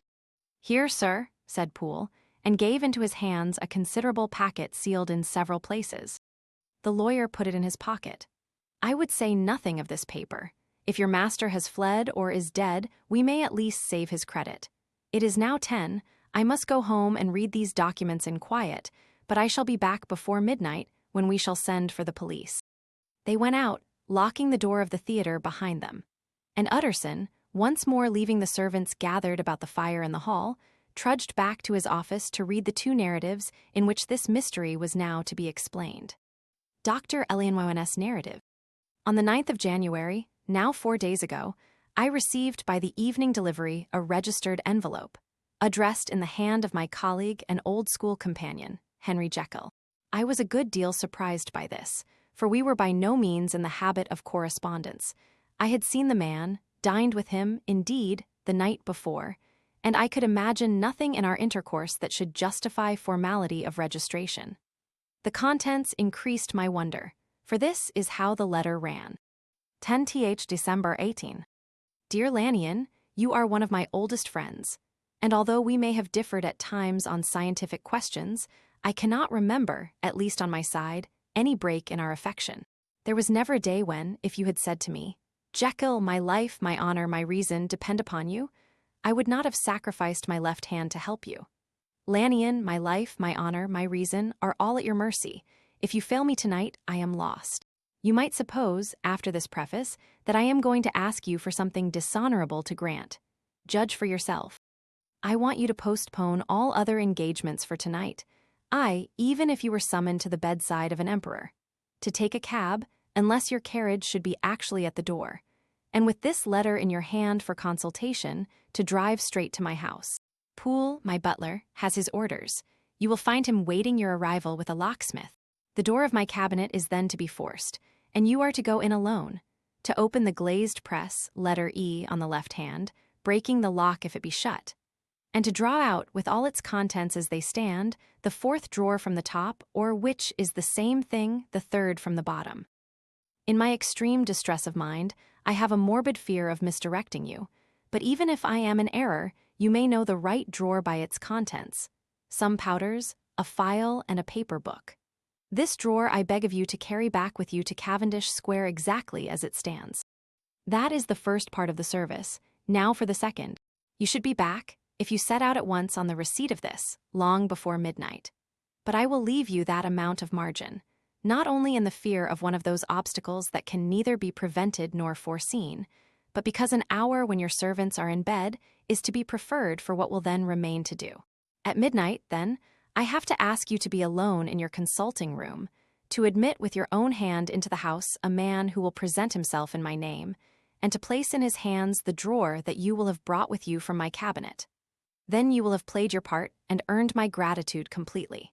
5 minutes afterwards, if you insist upon an explanation, you will have understood that these arrangements are of capital importance, and that by the neglect of one of them, fantastic as they must appear, you might have charged your conscience with my death or the shipwreck of my reason. Confident as I am that you will not trifle with this appeal, my heart sinks and my hand trembles at the bare thought of such a possibility. Think of me at this hour, in a strange place, laboring under a blackness of distress that no fancy can exaggerate, and yet well aware that, if you will but punctually serve me, my troubles will roll away like a story that is told. Serve me, my dear Lanyon, and save. Your friend, H.J. P.S. I had already sealed this up when a fresh terror struck upon my soul. It is possible that the post office may fail me, and this letter not come into your hands until tomorrow morning.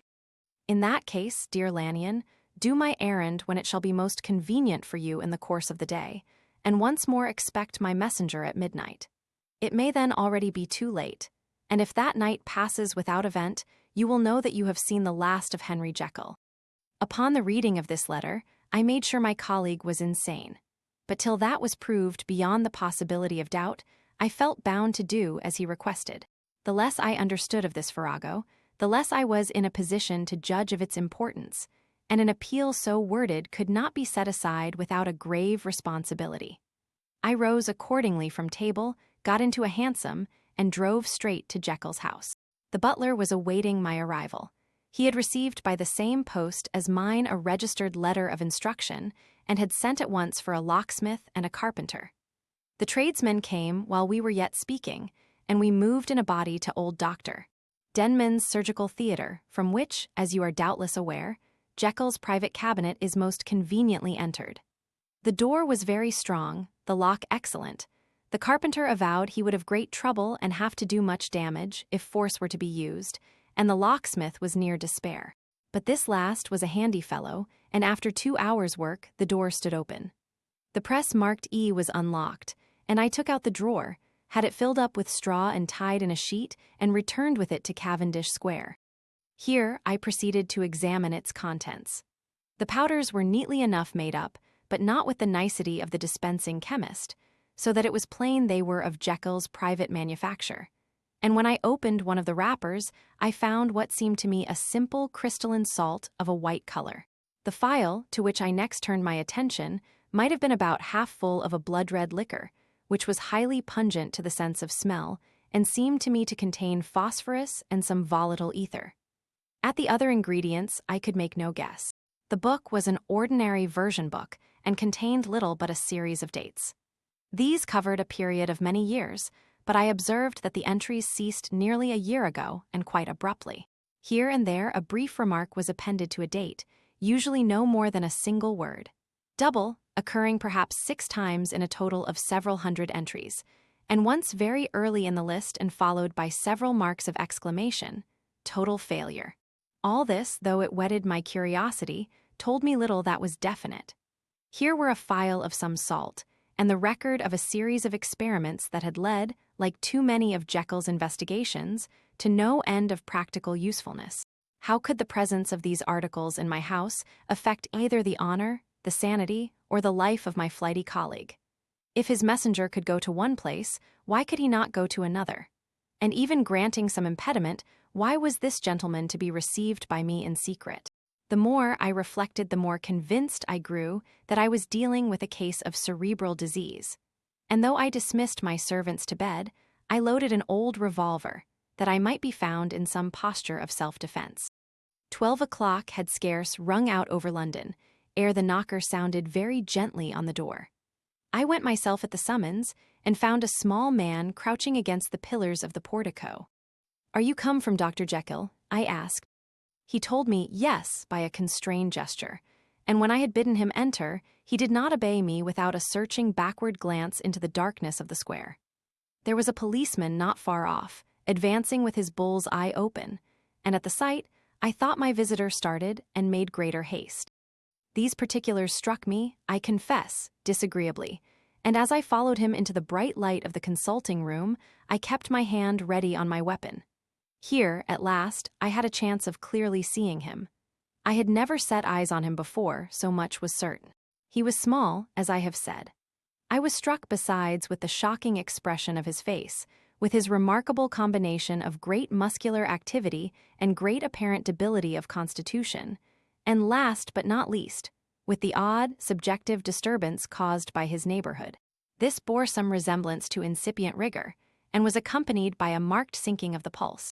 At the time, I set it down to some idiosyncratic, personal distaste, and merely wondered at the acuteness of the symptoms. But I have since had reason to believe the cause to lie much deeper in the nature of man, and to turn on some nobler hinge than the principle of hatred. This person, who had thus, from the first moment of his entrance, struck in me what I can only describe as a disgustful curiosity, was dressed in a fashion that would have made an ordinary person laughable. His clothes, that is to say, although they were of rich and sober fabric, were enormously too large for him in every measurement.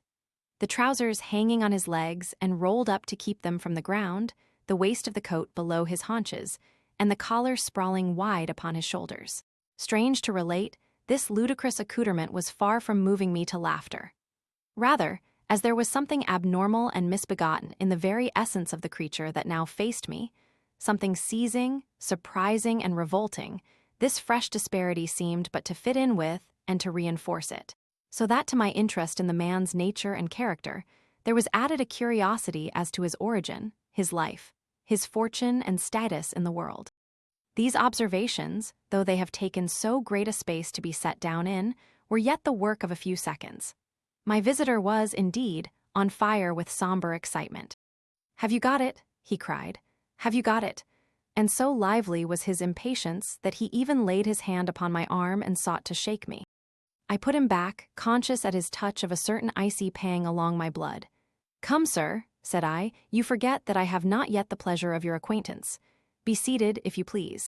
And I showed him an example, and sat down myself in my customary seat, and with as fair an imitation of my ordinary manner to a patient, as the lateness of the hour, the nature of my preoccupations, and the horror I had of my visitor, would suffer me to muster.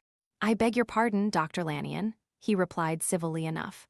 "What you say is very well founded, and my impatience has shown its heels to my politeness.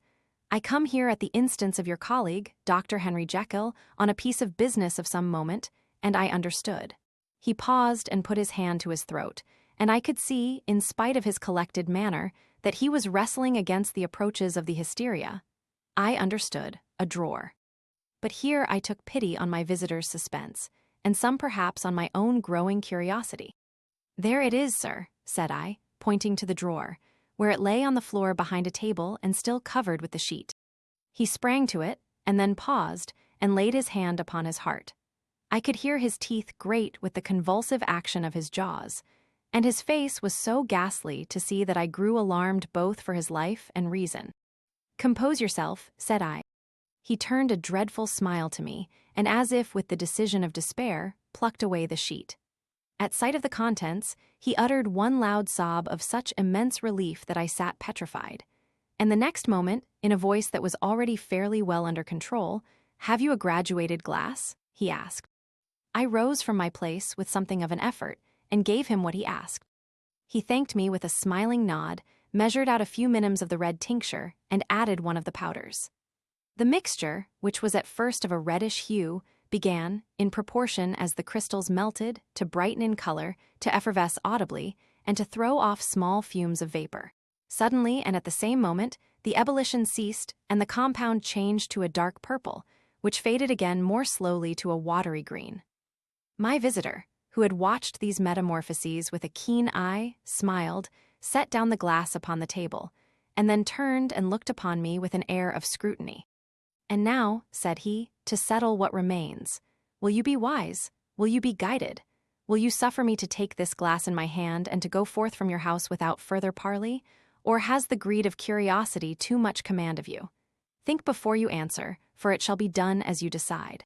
As you decide, you shall be left as you were before, and neither richer nor wiser, unless the sense of service rendered to a man in mortal distress may be counted as a kind of riches of the soul.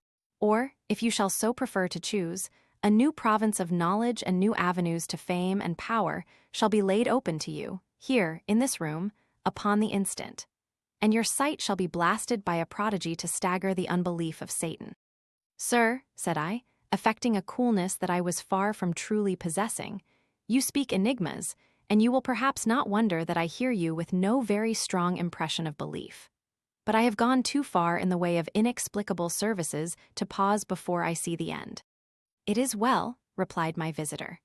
"Lanyon, you remember your vows. What follows is under the seal of our profession.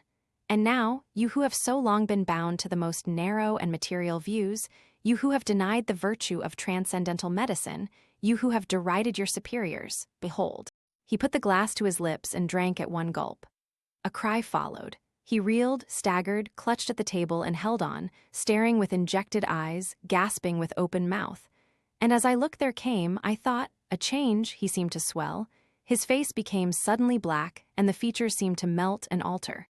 And the next moment, I had sprung to my feet and leaped back against the wall, my arms raised to shield me from that prodigy, my mind submerged in terror. "Oh God!" I screamed, and "Oh God!" Again and again, For there before my eyes, pale and shaken, and half fainting, and groping before him with his hands, like a man restored from death, there stood Henry Jekyll. What he told me in the next hour, I cannot bring my mind to set on paper. I saw what I saw, I heard what I heard, and my soul sickened at it. And yet now, when that sight has faded from my eyes, I ask myself if I believe it, and I cannot answer. My life is shaken to its roots. Sleep has left me. The deadliest terror sits by me at all hours of the day and night, and I feel that my days are numbered and that I must die, and yet I shall die incredulous. As for the moral turpitude that man unveiled to me, even with tears of penitence, I cannot, even in memory, dwell on it without a start of horror. I will say but one thing, Utterson, and that, if you can bring your mind to credit it, will be more than enough. The creature who crept into my house that night was, on Jekyll's own confession, known by the name of Hyde, and hunted for in every corner of the land as the murderer of Carew. HSTELANYON. Henry J. KYLLS, full statement of the case. I was born in the year 18, to a large fortune, endowed besides with excellent parts, inclined by nature to industry, fond of the respect of the wise and good among my fellow-men, and thus, as might have been supposed, with every guarantee of an honorable and distinguished future. And indeed the worst of my faults was a certain impatient gaiety of disposition, such as has made the happiness of many, but such as I found it hard to reconcile with my imperious desire to carry my head high, and wear a more than commonly grave countenance before the public. Hence it came about that I concealed my pleasures, and that when I reached years of reflection, and began to look round me and take stock of my progress and position in the world, I stood already committed to a profound duplicity of life. Many a man would have even blazoned such irregularities as I was guilty of, but from the high views that I had set before me, I regarded and hid them with an almost morbid sense of shame. It was thus rather the exacting nature of my aspirations than any particular degradation in my faults that made me what I was, and, with even a deeper trench than in the majority of men, severed in me those provinces of good and ill which divide and compound man's dual nature.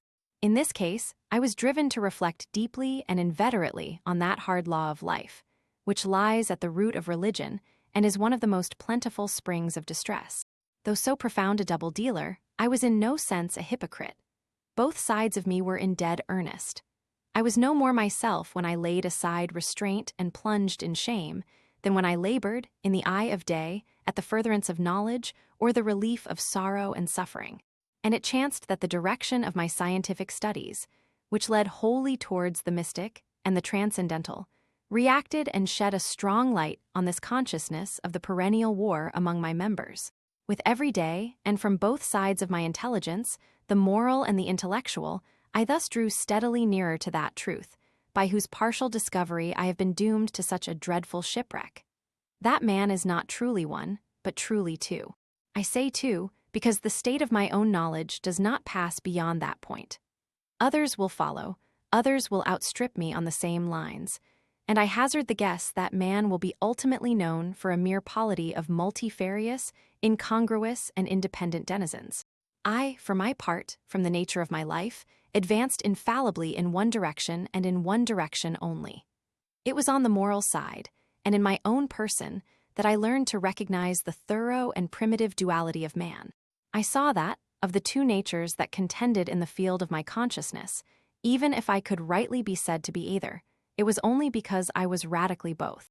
And from an early date, even before the course of my scientific discoveries had begun to suggest the most naked possibility of such a miracle, I had learned to dwell with pleasure, as a beloved daydream, on the thought of the separation of these elements. If each, I told myself, could be housed in separate identities, life would be relieved of all that was unbearable. The unjust might go his way, delivered from the aspirations and remorse of his more upright twin, and the just could walk steadfastly and securely on his upward path, doing the good things in which he found his pleasure, and no longer exposed to disgrace and penitence by the hands of this extraneous evil. It was the curse of mankind that these incongruous faggots were thus bound together, that in the agonized womb of consciousness, these polar twins should be continuously struggling. How, then, were they dissociated? I was so far in my reflections when, as I have said, a side light began to shine upon the subject from the laboratory table. I began to perceive more deeply than it has ever yet been stated, the trembling immateriality, the mist-like transience, of this seemingly so solid body in which we walk attired. Certain agents I found to have the power to shake and pluck back that fleshly vestment, even as a wind might toss the curtains of a pavilion. For two good reasons, I will not enter deeply into this scientific branch of my confession. First, because I have been made to learn that the doom and burthen of our life is bound forever on man's shoulders, and when the attempt is made to cast it off, it but returns upon us with more unfamiliar and more awful pressure. Second, because, as my narrative will make, alas, too evident, my discoveries were incomplete. Enough, then, that I not only recognized my natural body from the mere aura and effulgence of certain of the powers that made up my spirit, but managed to compound a drug by which these powers should be dethroned from their supremacy, and a second form and countenance substituted, none the less natural to me because they were the expression, and bore the stamp, of lower elements in my soul. I hesitated long before I put this theory to the test of practice. I knew well that I risked death, for any drug that so potently controlled and shook the very fortress of identity might, by the least scruple of an overdose, or at the least an opportunity in the moment of exhibition, utterly blot out that immaterial tabernacle which I looked to it to change. But the temptation of a discovery so singular and profound at last overcame the suggestions of alarm. I had long since prepared my tincture. I purchased at once, from a firm of wholesale chemists, a large quantity of a particular salt which I knew, from my experiments, to be the last ingredient required. And late one accursed night, I compounded the elements, watched them boil and smoke together in the glass, and when the ebullition had subsided, with a strong glow of courage, drank off the potion. The most racking pangs succeeded. A grinding in the bones, deadly nausea, and a horror of the spirit that cannot be exceeded at the hour of birth or death. Then these agonies began swiftly to subside, and I came to myself as if out of a great sickness. There was something strange in my sensations, something indescribably new and, from its very novelty, incredibly sweet. I felt younger, lighter, happier in body. Within I was conscious of a heady recklessness, a current of disordered sensual images running like a mill race in my fancy, a solution of the bonds of obligation, an unknown but not an innocent freedom of the soul. I knew myself, at the first breath of this new life, to be more wicked, tenfold more wicked, sold a slave to my original evil. And the thought, in that moment, braced and delighted me like wine. I stretched out my hands, exulting in the freshness of these sensations, and in the act, I was suddenly aware that I had lost in stature. There was no mirror, at that date, in my room. That which stands beside me as I write was brought there later on, and for the very purpose of these transformations. The night, however, was far gone into the morning. The morning, black as it was nearly ripe for the conception of the day. The inmates of my house were locked in the most rigorous hours of slumber. And I determined, flushed as I was with hope and triumph, to venture in my new shape as far as to my bedroom. I crossed the yard, wherein the constellations looked down upon me. I could have thought, with wonder, the first creature of that sort that their unsleeping vigilance had yet disclosed to them. I stole through the corridors, a stranger in my own house. In coming to my room, I saw for the first time the appearance of Edward Hyde. I must here speak by theory alone, saying not that which I know, but that which I suppose to be most probable. The evil side of my nature, to which I had now transferred the stamping efficacy, was less robust and less developed than the good which I had just deposed. Again, in the course of my life, which had been, after all, 9/10 a life of effort, virtue, and control, it had been much less exercised and much less exhausted. And hence, as I think, it came about that Edward Hyde was so much smaller, slighter, and younger than Henry Jekyll. Even as good shone upon the countenance of the one, evil was written broadly and plainly on the face of the other. Evil besides, which I must still believe to be the lethal side of man, had left on that body an imprint of deformity and decay.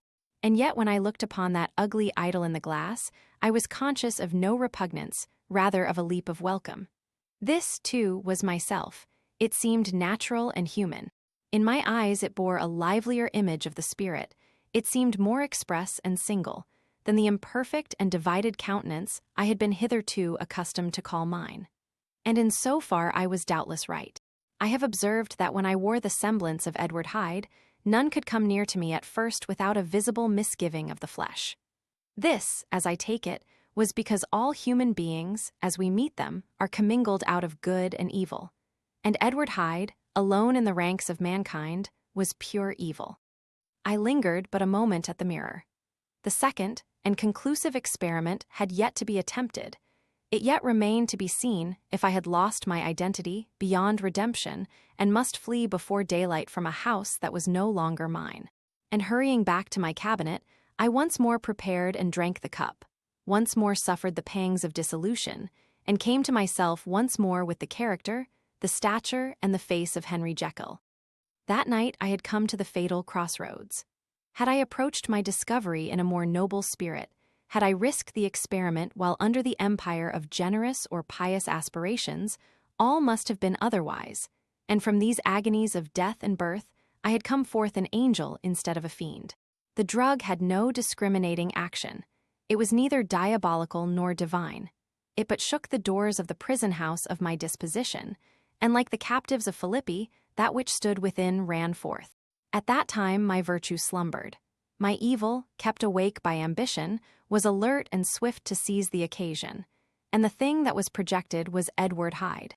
Hence, although I had now two characters as well as two appearances, one was wholly evil, and the other was still the old Henry Jekyll, that incongruous compound of whose reformation and improvement I had already learned to despair. The movement was thus wholly toward the worse. Even at that time, I had not conquered my aversions to the dryness of a life of study.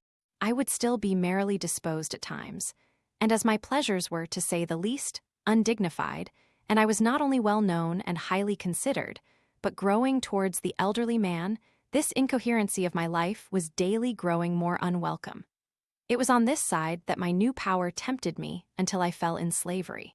I had but to drink the cup, to doff at once the body of the noted professor, and to assume, like a thick cloak, that of Edward Hyde. I smiled at the notion. It seemed to me at the time to be humorous, and I made my preparations with the most studious care. I took and furnished that house in Soho, to which Hyde was tracked by the police, and engaged as a housekeeper a creature whom I knew well to be silent and unscrupulous. On the other side, I announced to my servants that a Mr. Hyde, whom I described, was to have full liberty and power about my house in the square, and to parry mishaps, I even called and made myself a familiar object in my second character. I next drew up that will to which you so much objected, so that if anything befell me in the person of Dr. Jekyll, I could enter on that of Edward Hyde without pecuniary loss. And thus fortified, as I supposed, on every side, I began to profit by the strange immunities of my position. Men have before hired bravos to transact their crimes, while their own person and reputation sat under shelter. I was the first that ever did so for his pleasures. I was the first that could plod in the public eye with a load of genial respectability, and in a moment, like a schoolboy, strip off these lendings and spring headlong into the sea of liberty. But for me, in my impenetrable mantle, the safety was complete. Think of it, I did not even exist. Let me but escape into my laboratory door, give me but a second or two to mix and swallow the draught that I had always standing ready. And whatever he had done, Edward Hyde would pass away like the stain of breath upon a mirror. And there in his stead, quietly at home, trimming the midnight lamp in his study, a man who could afford to laugh at suspicion would be Henry Jekyll. The pleasures which I made haste to seek in my disguise were, as I have said, undignified. I would scarce use a harder term. But in the hands of Edward Hyde, they soon began to turn toward the monstrous. When I would come back from these excursions, I was often plunged into a kind of wonder at my vicarious depravity. This familiar that I called out of my own soul, and sent forth alone to do his good pleasure, was a being inherently malign and villainous. His every act and thought centered on self, drinking pleasure with bestial avidity from any degree of torture to another, relentless like a man of stone. Henry Jekyll stood at times aghast before the acts of Edward Hyde, but the situation was apart from ordinary laws and insidiously relaxed the grasp of conscience. It was Hyde, after all, and Hyde alone, that was guilty. Jekyll was no worse. He woke again to his good qualities seemingly unimpaired. He would even make haste, where it was possible, to undo the evil done by Hyde. And thus his conscience slumbered. Into the details of the infamy at which I thus connived. For even now I can scarce grant that I committed it, I have no design of entering. I mean but to point out the warnings and the successive steps with which my chastisement approached. I met with one accident which, as it brought on no consequence, I shall no more than mention. An act of cruelty to a child aroused against me the anger of a passerby, whom I recognized the other day in the person of your kinsman. The doctor and the child's family joined him. There were moments when I feared for my life. And at last, in order to pacify their too just resentment, Edward Hyde had to bring them to the door and pay them in a check drawn in the name of Henry Jekyll. But this danger was easily eliminated from the future by opening an account at another bank in the name of Edward Hyde himself. And when, by sloping my own hand backward, I had supplied my double with a signature, I thought I sat beyond the reach of fate. Some 2 months before the murder of Sir Danvers, I had been out for one of my adventures, had returned at a late hour, and woke the next day in bed with somewhat odd sensations. It was in vain I looked about me.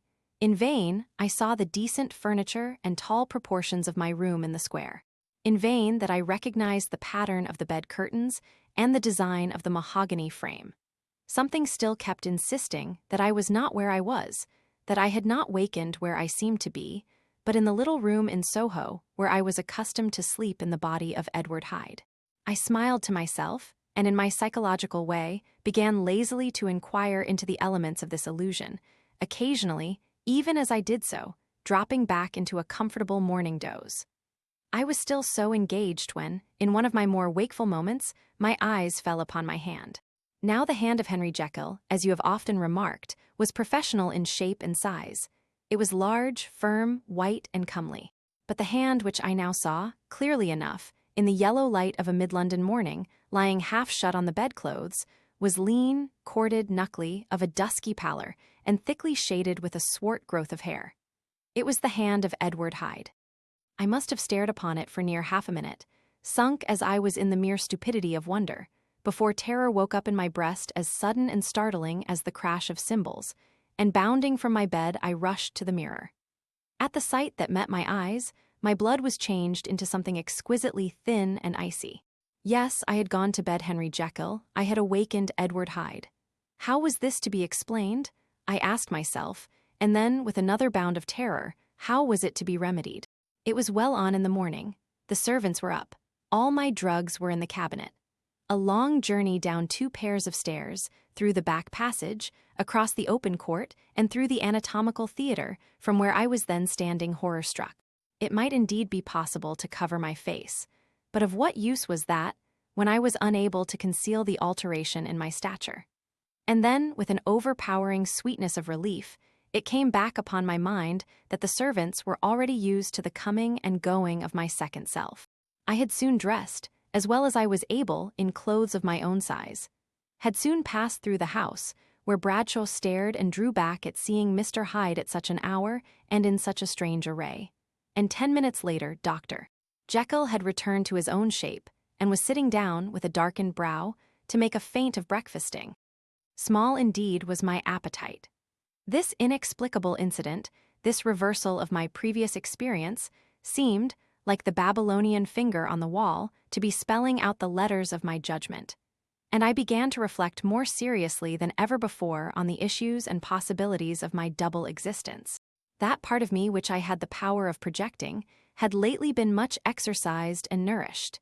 It had seemed to me of late as though the body of Edward Hyde had grown in stature, as though, when I wore that form, I were conscious of a more generous tide of blood. And I began to spy a danger that, if this were much prolonged, the balance of my nature might be permanently overthrown, the power of voluntary change be forfeited, and the character of Edward Hyde become irrevocably mine. The power of the drug had not been always equally displayed. Once, very early in my career, it had totally failed me. Since then I had been obliged on more than one occasion to double, and once, with infinite risk of death, to treble the amount. And these rare uncertainties had cast hitherto the sole shadow on my contentment. Now, however, And in the light of that morning's accident, I was led to remark that whereas, in the beginning, the difficulty had been to throw off the body of Jekyll, it had of late gradually but decidedly transferred itself to the other side. All things therefore seemed to point to this, that I was slowly losing hold of my original and better self, and becoming slowly incorporated with my second and worse. Between these two, I now felt I had to choose. My two natures had memory in common, but all other faculties were most unequally shared between them. Jekyll, who was composite, now with the most sensitive apprehensions, now with a greedy gusto, projected and shared in the pleasures and adventures of Hyde. But Hyde was indifferent to Jekyll, or but remembered him as the mountain bandit remembers the cavern in which he conceals himself from pursuit. Jekyll had more than a father's interest. Hyde had more than a son's indifference. To cast in my lot with Jekyll was to die to those appetites which I had long secretly indulged and had of late begun to pamper. To cast it in with Hyde was to die to 1,000 interests and aspirations, and to become, at a blow and forever, despised and friendless. The bargain might appear unequal, but there was still another consideration in the scales, for while Jekyll would suffer smartingly in the fires of abstinence, Hyde would be not even conscious of all that he had lost. Strange as my circumstances were, the terms of this debate are as old and commonplace as man.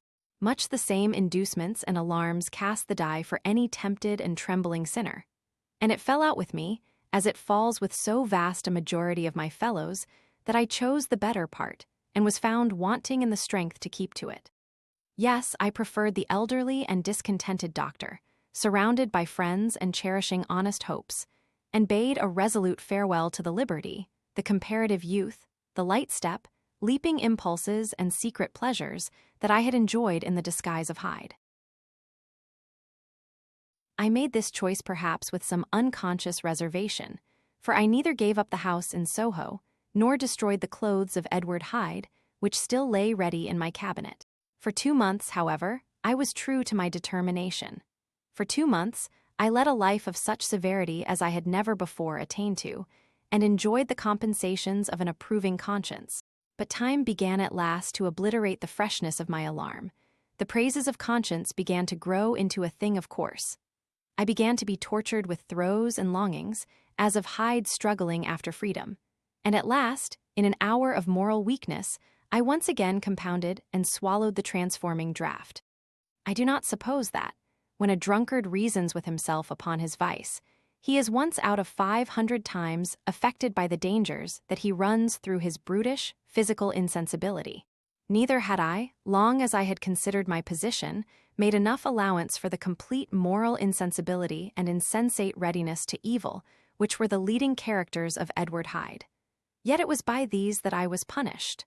My devil had been long caged, he came out roaring. I was conscious, even when I took the draught, of a more unbridled, a more furious propensity to ill. It must have been this, I suppose, that stirred in my soul that tempest of impatience with which I listened to the civilities of my unhappy victim. I declare, at least, before God, no man morally sane could have been guilty of that crime upon so pitiful a provocation, and that I struck in no more reasonable spirit than that in which a sick child may break a plaything. But I had voluntarily stripped myself of all those balancing instincts, by which even the worst of us continues to walk with some degree of steadiness among temptations, and in my case, to be tempted, however slightly, was to fall. Instantly the spirit of hell awoke in me and raged.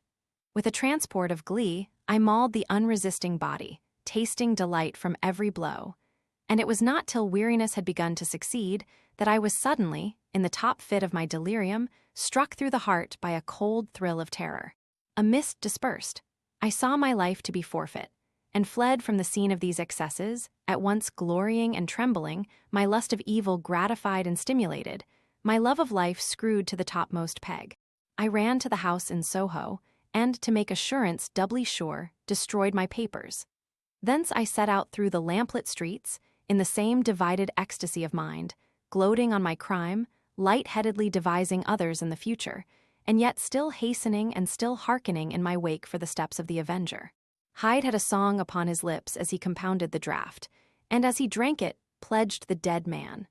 The pangs of transformation had not done tearing him, before Henry Jekyll, with streaming tears of gratitude and remorse, had fallen upon his knees and lifted his clasped hands to God. The veil of self-indulgence was rent from head to foot. I saw my life as a whole. I followed it up from the days of childhood, when I had walked with my father's hand, and through the self-denying toils of my professional life, to arrive again and again, with the same sense of unreality, at the damned horrors of the evening. I could have screamed aloud. I sought with tears and prayers to smother down the crowd of hideous images and sounds with which my memory swarmed against me. And still, between the petitions, the ugly face of my iniquity stared into my soul. As the acuteness of this remorse began to die away, it was succeeded by a sense of joy. The problem of my conduct was solved. Hyde was thenceforth impossible. Whether I would or not, I was now confined to the better part of my existence. And oh, how I rejoiced to think of it! With what willing humility I embraced anew the restrictions of natural life. With what sincere renunciation I locked the door by which I had so often gone and come, and ground the key under my heel. The next day came the news that the murder had not been overlooked, that the guilt of Hyde was patent to the world, and that the victim was a man high in public estimation. It was not only a crime, it had been a tragic folly. I think I was glad to know it. I think I was glad to have my better impulses thus buttressed and guarded by the terrors of the scaffold. Jekyll was now my city of refuge. Let but Hyde peep out an instant, and the hands of all men would be raised to take and slay him. I resolved in my future conduct to redeem the past, and I can say with honesty that my resolve was fruitful of some good. You know yourself how earnestly, in the last months of the last year, I labored to relieve suffering. You know that much was done for others, and that the days passed quietly, almost happily for myself. Nor can I truly say that I wearied of this beneficent and innocent life. I think instead that I daily enjoyed it more completely. But I was still cursed with my duality of purpose.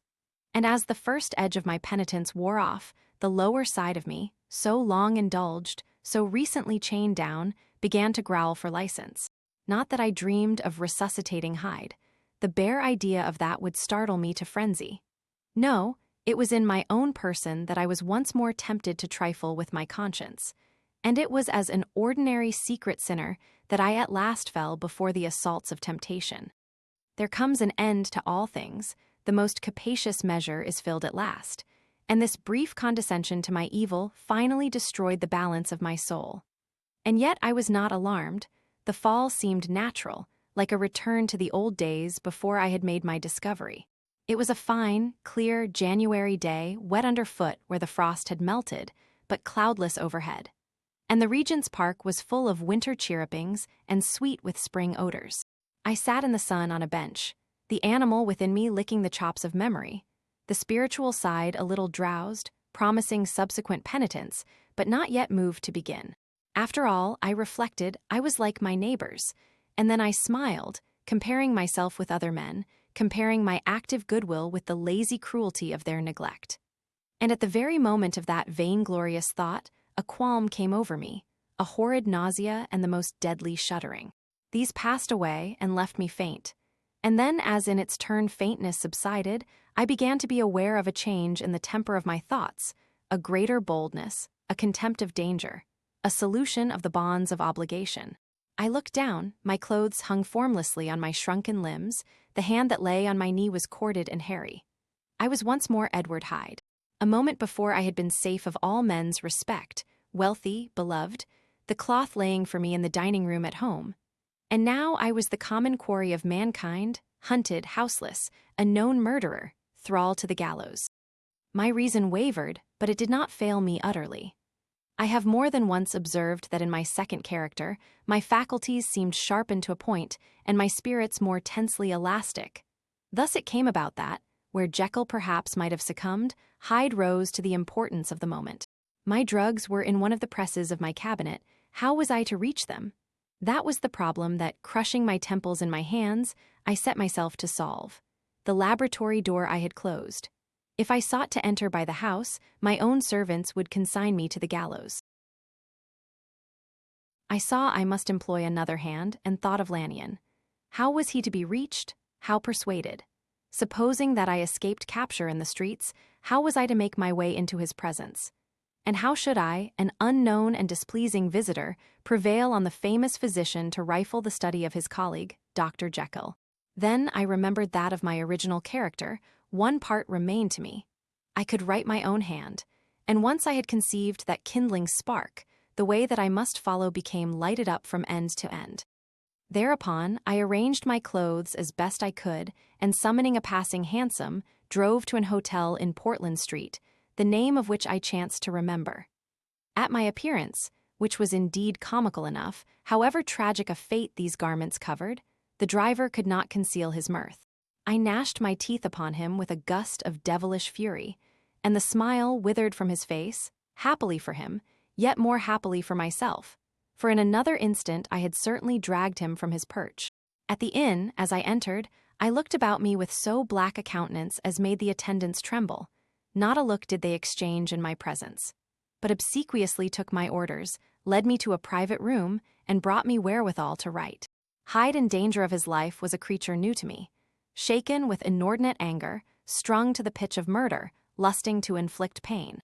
Yet the creature was astute, mastered his fury with a great effort of the will, composed his 2 important letters, one to Lanyon and one to Poole, and that he might receive actual evidence of their being posted, sent them out with directions that they should be registered. Thenceforward, he sat all day over the fire in the private room, gnawing his nails. There he dined, sitting alone with his fears, the waiter visibly quailing before his eye. And thence, when the night was fully come, he set forth in the corner of a closed cab, and was driven to and fro about the streets of the city. He, I cannot say, that child of hell had nothing human, nothing lived in him but fear and hatred. And when at last, thinking the driver had begun to grow suspicious, he discharged the cab and ventured on foot, attired in his misfitting clothes, an object marked out for observation, into the midst of the nocturnal passengers, these 2 base passions raged within him like a tempest. He walked fast, hunted by his fears, chattering to himself, skulking through the less frequented thoroughfares, counting the minutes that still divided him from midnight. Once a woman spoke to him, offering, I think, a box of lights. He smote her in the face, and she fled. When I came to myself at Lanyon's, the horror of my old friend perhaps affected me somewhat. I do not know, it was at least but a drop in the sea to the abhorrence with which I looked back upon these hours. A change had come over me. It was no longer the fear of the gallows, it was the horror of being Hyde that racked me. I received Lanyon's condemnation partly in a dream. It was partly in a dream that I came home to my own house and got into bed. I slept after the prostration of the day, with a stringent and profound slumber which not even the nightmares that wrung me could avail to break. I awoke in the morning shaken, weakened, but refreshed. I still hated and feared the thought of the brute that slept within me, and I had not of course forgotten the appalling dangers of the day before. But I was once more at home, in my own house and close to my drugs, and gratitude for my escape shone so strong in my soul that it almost rivaled the brightness of hope. I was stepping leisurely across the court after breakfast, drinking the chill of the air with pleasure, when I was seized again with those indescribable sensations that heralded the change. And I had but the time to gain the shelter of my cabinet before I was once again raging and freezing with the passions of Hyde. It took on this occasion a double dose to recall me to myself, and alas! 6 hours after, as I sat looking sadly in the fire, the pangs returned, and the drug had to be re-administered. In short, from that day forth, it seemed only by a great effort as of gymnastics, and only under the immediate stimulation of the drug, that I was able to wear the countenance of Jekyll. At all hours of the day and night, I would be taken with the premonitory shudder. Above all, if I slept, or even dozed for a moment in my chair, it was always as Hyde that I awakened. Under the strain of this continually impending doom, and by the sleeplessness to which I now condemned myself, even beyond what I had thought possible to man, I became, in my own person, a creature eaten up and emptied by fever, languidly weak both in body and mind, and solely occupied by one thought, the horror of my other self. But when I slept, or when the virtue of the medicine wore off, I would leap almost without transition, for the pangs of transformation grew daily less marked, into the possession of a fancy brimming with images of terror, a soul boiling with causeless hatreds, and a body that seemed not strong enough to contain the raging energies of life. The powers of Hyde seemed to have grown with the sickliness of Jekyll, and certainly the hate that now divided them was equal on each side. With Jekyll, it was a thing of vital instinct. He had now seen the full deformity of that creature that shared with him some of the phenomena of consciousness, and was co-heir with him to death. And beyond these links of community, which in themselves made the most poignant part of his distress, he thought of Hyde, for all his energy of life, as of something not only hellish but inorganic. This was the shocking thing, that the slime of the pit seemed to utter cries and voices, that the amorphous dust gesticulated and sinned, that what was dead and had no shape should usurp the offices of life. And this again, that insurgent horror was knit to him closer than a wife, closer than an eye, lay caged in his flesh, where he heard it mutter and felt it struggle to be born, and at every hour of weakness, and in the confidence of slumber, prevailed against him and deposed him out of life. The hatred of Hyde for Jekyll was of a different order. His terror of the gallows drove him continually to commit temporary suicide, and return to his subordinate station of a part instead of a person. But he loathed the necessity, he loathed the despondency into which Jekyll was now fallen, and he resented the dislike with which he was himself regarded.